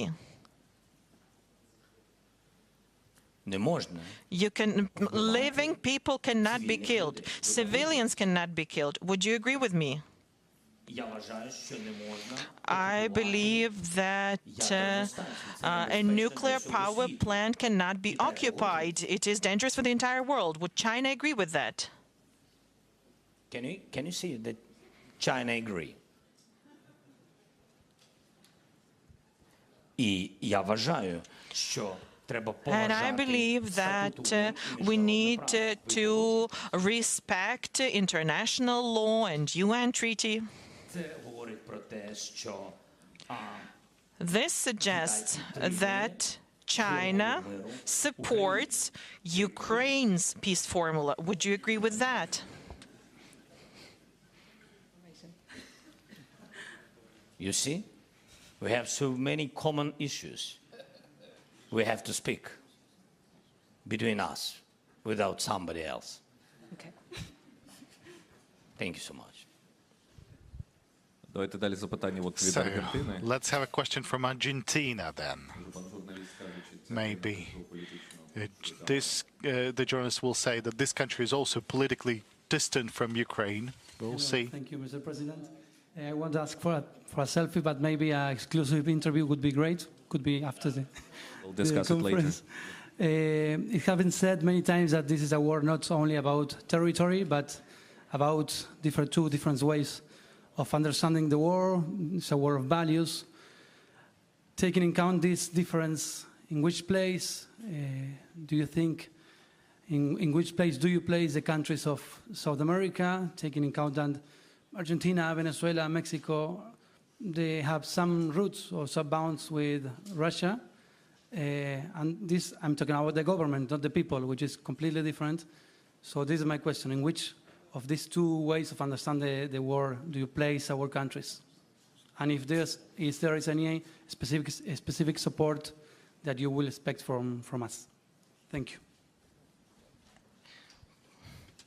Дякую за Thank you for the question. I have answered partially the questions on South America. We are interested in having relations, in understanding what exactly is happening in Ukraine. The Russian Federation has made a large informational campaign on the territory of Latin American countries based on their previous bounds. We are interested in you learning the true information. We have shared values. I don't want to repeat about this. We need to talk, really.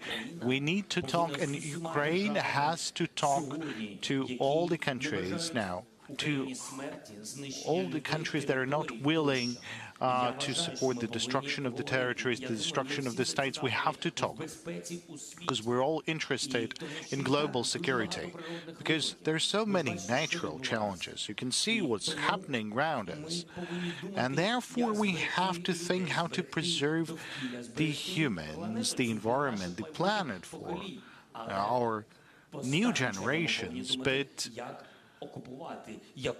we shouldn't think of how to occupy, how to make aggressive steps, how to wage wars, and how to create war and create military conflicts. So at this point, we're on the safe side. Same side. I just want us to know one another. We are lacking the embassies. Unfortunately, we weren't represented at all the continents that we talk about now so much. And we talk a lot, and this is not a coincidence. And answering your question, what role, what priority role is played? We believe you as equals. We treat you as equals. We treat you as countries that have a priority in terms of the relationship and building relationship. We can think not only about the security, we can also talk about things that are so much important to your business, to your people, anything that you might be economically interested in. Now the question from Reuters. I think it's in the other corner. Please. Max Gunder from Reuters. Currently, the United States still have not provided Ukraine with long-range weapons like ATACMS that Ukraine have requested. Now, does that make the deoccupation more complicated this year? Thank you for this question. I had a very frank conversation with the United States and with the EU countries, and that's one of the reasons for me to go to the EU and to UK and to the United States. Now, they know. You know, it's hard to kind of realize, based on the informational space, what was in Kherson, what was the deoccupation steps, why or where did they redeploy this 40,000 men, why the East has become reinforced. They don't know all these details, that the enemy was running. We were pressing them hard. We were making them retreat from one bank to another bank, and now they're deploying the weaponry on the other bank and hitting our civilians. And we have to keep on saying and explaining that long-range weapons is about the protection of our civilians, because many partners, they have their own kind of thoughts in terms of supplying ATACMS and such powerful weapons. And by the way, we've agreed with the UK. A different kind, but still it's a long-range weaponry, and we had to work a lot, because there's different kind of realization in terms of Ukraine needs long-range weapons to fight or to hit targets on the territory of Russia. And there's, thanks to Telegram channels, there's different sources of information. There are institutionally represented many countries around the world. I don't know why this is happening. In some cases, that's an informational policy of Russia, like a wave of disinformation or misinformation. Now, in some cases, that's internal fears that Ukraine could not be provided with F-16 ATACMS or others, because Ukraine would be hitting targets on the territory of Russian Federation. But I want to tell you publicly now, we are working hard so that people have understood that Russia has deployed their weaponry specifically at a certain range on the occupied territory in order to kill civilian population. Now, we need to hit those targets and defend our territory and defend our people, to hit the weapons of Russians that are currently located on the territory of Ukraine. We are protecting our own population. We have Kherson. I've explained a lot. I've talked about the banks, I talked about the details, the streets, the amount of population. That's a wonderful city with a population of over 500,000 before the invasion. And then when we've deoccupied and the people were happy, there were only 85,000 people. Only 85,000. Someone was forcibly deported, others were killed. We found graves. Someone left the country, and when we've deoccupied in a week, a couple of thousand people have returned. Like what Russia has done. They've deployed weapons on our territory and started firing from the other bank of the river Dnieper, knowing that our weapons would not be able to hit them. And they were killing civilians. And now there's people being killed. And so the people were leaving the city. And where are they hitting? They're hitting bus stations, electricity, potable water supplies, gas supply pipelines. That's what's happening. I mean, you try to go to the hospital, they're hitting hospitals and schools. So that's what happened. And it's hard to find information like that. So even if you be reading things like that, you know how many spams are there in addition to the correct information. That's why any person, different leaders, they're reading, they get reports from intelligence, but still, I mean, you can trust that or not. You need an emotion as well. People would need to understand this, and they would need to receive true information from Ukraine. So that's why we need to talk to Africa, to Latin America on different matters, and really we need to talk to US, to EU, so that we would be provided with long-range weaponry. This is a challenge. Another bigger challenge is the aircrafts, but we need to exert pressure. We need to keep on talking. Thank you. Now the fifth channel.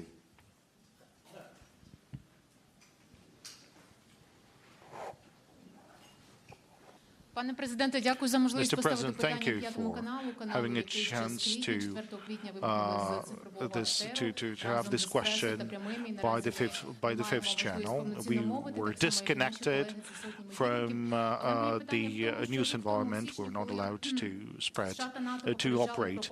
But when US and NATO were warning about full-scale war, you called upon Ukrainians to not listen to the provocation. Now, do you kind of rethink that shouldn't be the case? And do you think that it was your personal mistake that the citizens were not well prepared for this war? And what could be the punishment for the ex-head of the security service of Ukraine and your friend Ivan Bakanov? Do you think he's in Ukraine? And do you agree that because of FSSU? Thank you for report. It was good. I thought I was here on the 24th of February. I wasn't going anywhere. And I think that's important, that we have not lost the country. And yes, it's thanks to the people of Ukraine, and that's thanks to the armed forces of Ukraine. And I guess that's thanks to me as well, a bit. Well, that's many people think so. I'm not a hero, but at least I've done something since we're here in the deoccupied Kiev, in many of the deoccupied cities of our country. Maybe I did something. We have NATO weaponry, and we are fighting, and we're not signing any treacherous agreements like Minsk agreements or whatsoever. Well, that might be not something that is comfortable for you to hear, but I'm grateful for your presence. It's great, and I know that you will be here still. You will still work. That's wonderful. But what's the essence? That we will win. Well, no matter what president, what sort of president do you have? I mean, with the former president, you did not win. So I'm grateful to the journalists, to soldiers, to journalists. And it's good that you're on TV, and it's good that despite different accusations that I'm a president of Ukraine, that I have destroyed the Russian presence in the Ukrainian parliament, I have destroyed the Russian channels in Ukraine, and I have destroyed the oligarchs. I'm sorry, but one of those oligarchs is the owner of your country, of your channel. Apologize, of your channel. Let's have the next question from the Latvian channel, please. Thank you.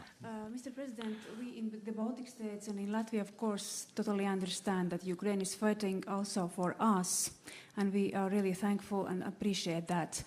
But you also mentioned that Russia might be interested in to attack NATO member states. So after all this very extremely difficult year and bearing in mind all your experience, what would you advise to the Baltic states how to live in this time?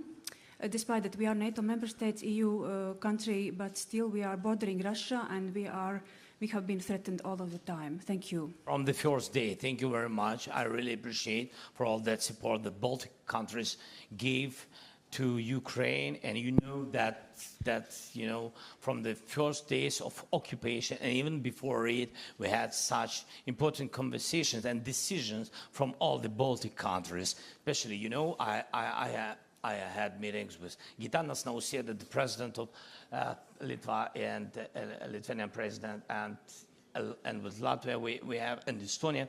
All the countries are on our side from the very, very beginning. And when I'm speaking about the very beginning, we are speaking about 2014. So it's so important that we have such friends, strategic friends, really warm friends, real friends. That is important. And what can I recommend? We always, Ukrainian, will remember all that support you've done. And of course, we'll be together with you. And I wish you peace. And we'll stay strong. And I know that you will never be alone. All your people, all your great nation. Somebody said that Baltic countries, small countries, maybe small country, but very big and great nation. Thank you so much. Дякую. Від польських питання, будь ласка, від ТВП. Now the question from the Polish colleagues from TVP. And if possible, could you please change the system for hearing the interpretation? Two brief questions. You have a peace formula. We already know that, and that this is our conditions for talks with Russia. But we know that Russia is not willing to respond to that. Now, how far do you need to go in order to make Russia sit at the negotiations table? Or the only way is to make Russians withdraw their forces? Or maybe, I don't know, have Ukrainian tanks in Moscow. And since we have television colleagues from many countries, there are people waiting for the safe skies in Ukraine. So Germany, Romania, Poland, UK, Spain. Now, what would you tell Well, any message you would like to address to the Ukrainians, to refugees staying in those countries, since we have so many journalists from those countries? Well, in the beginning, you said about negotiations. I think that under current conditions, that's something we've already talked about this. But still, we need to be strong. And in order to be strong in any negotiations, Ukraine needs to be strong on the battlefield. Now, in this case, you can reach a fair peace under conditions of a civilized world. And I think that's the most important. If you retreat, if you are occupied, if you are diminished, and that's what Russia has done by reaching Kiev when they've occupied a part of our country. And you've seen their response. They've provided ultimatums. They were torturing people. So we know the result when they're strong and when we are occupied.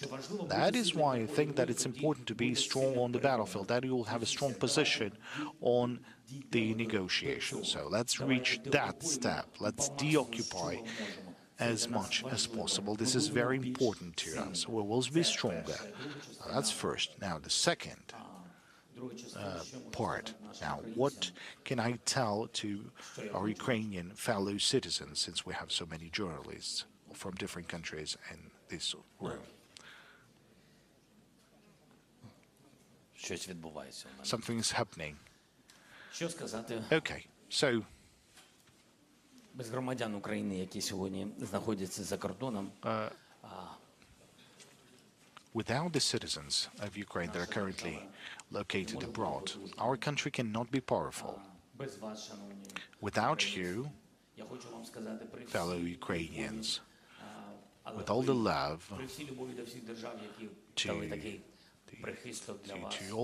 with all the words of gratitude to all those countries that are hosting you. Remember that you are Ukrainians. You're not Romanians, nor Polish, nor Germans.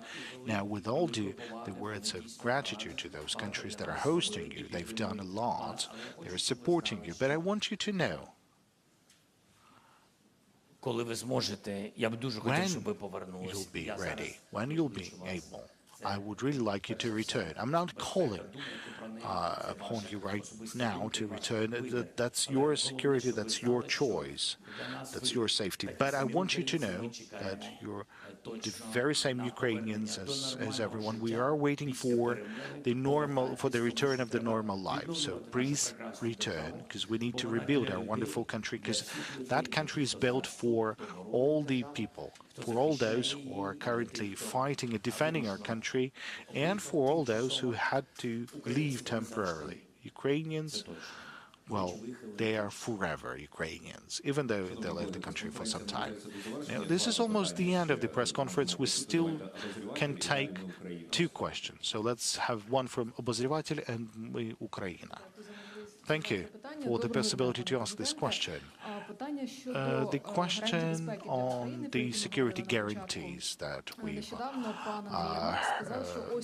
touched upon earlier. Just recently, Andriy Yermak said that we're about to have the security agreements, security guarantees, and Rishi Sunak said that hopefully they could be approved by July. And what are other countries considering the approval of the security guarantees? Anyone before the war and after the war?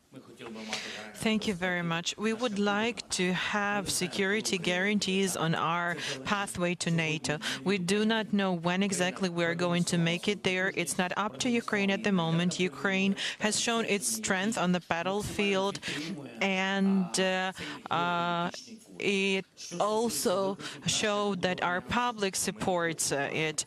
Regarding challenges, we really need security guarantees. We are negotiating that with the EU countries, with the UK, with the United States of America.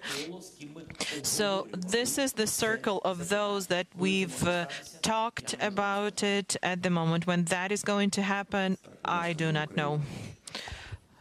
Мы Украина. Mr. President, the stolen childhood, the kidnapped children were already discussed today, and I would like to talk about family.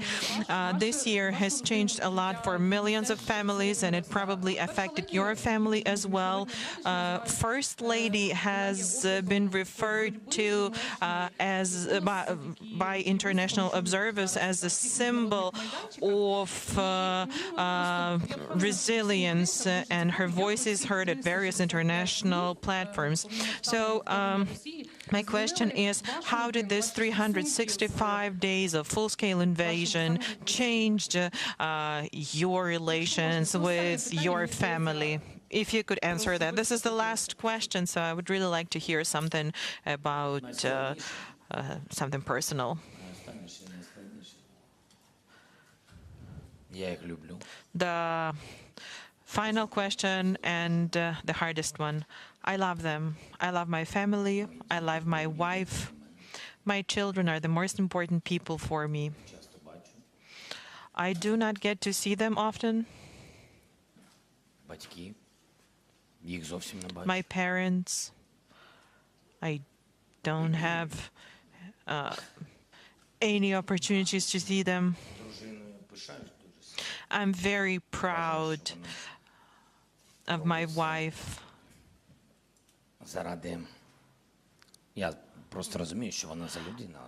I know what kind of person she is, and I know that she is doing everything she can for the sake of children and the country, and of course it's a great thing for her to do something for the sake of me. Well, on a joking note, they're all in my heart, of course. And I was actually honest with you when I said that this is the hardest question, and I'm having a hard time finding words. The most important thing is not to let them down. The most important thing is to make sure that my children are proud of me. And I am happy that they're in Ukraine, that they go to Ukrainian universities. It is very important for a president of Ukraine, for the incumbent president or for the previous president. When you're a president of a country in war, you have to be here because the men and women are dying here, and it's important for your wife and your children to be here. I cannot order them to be here. What's important is that they are this kind of people, and I'm very lucky to have this family and this country. I can see there are a lot of questions, but unfortunately 2.5 hours were not enough to address all of the questions. But this has been a very hard week and a very hard day, so we have to wrap up now. Thank you, everyone.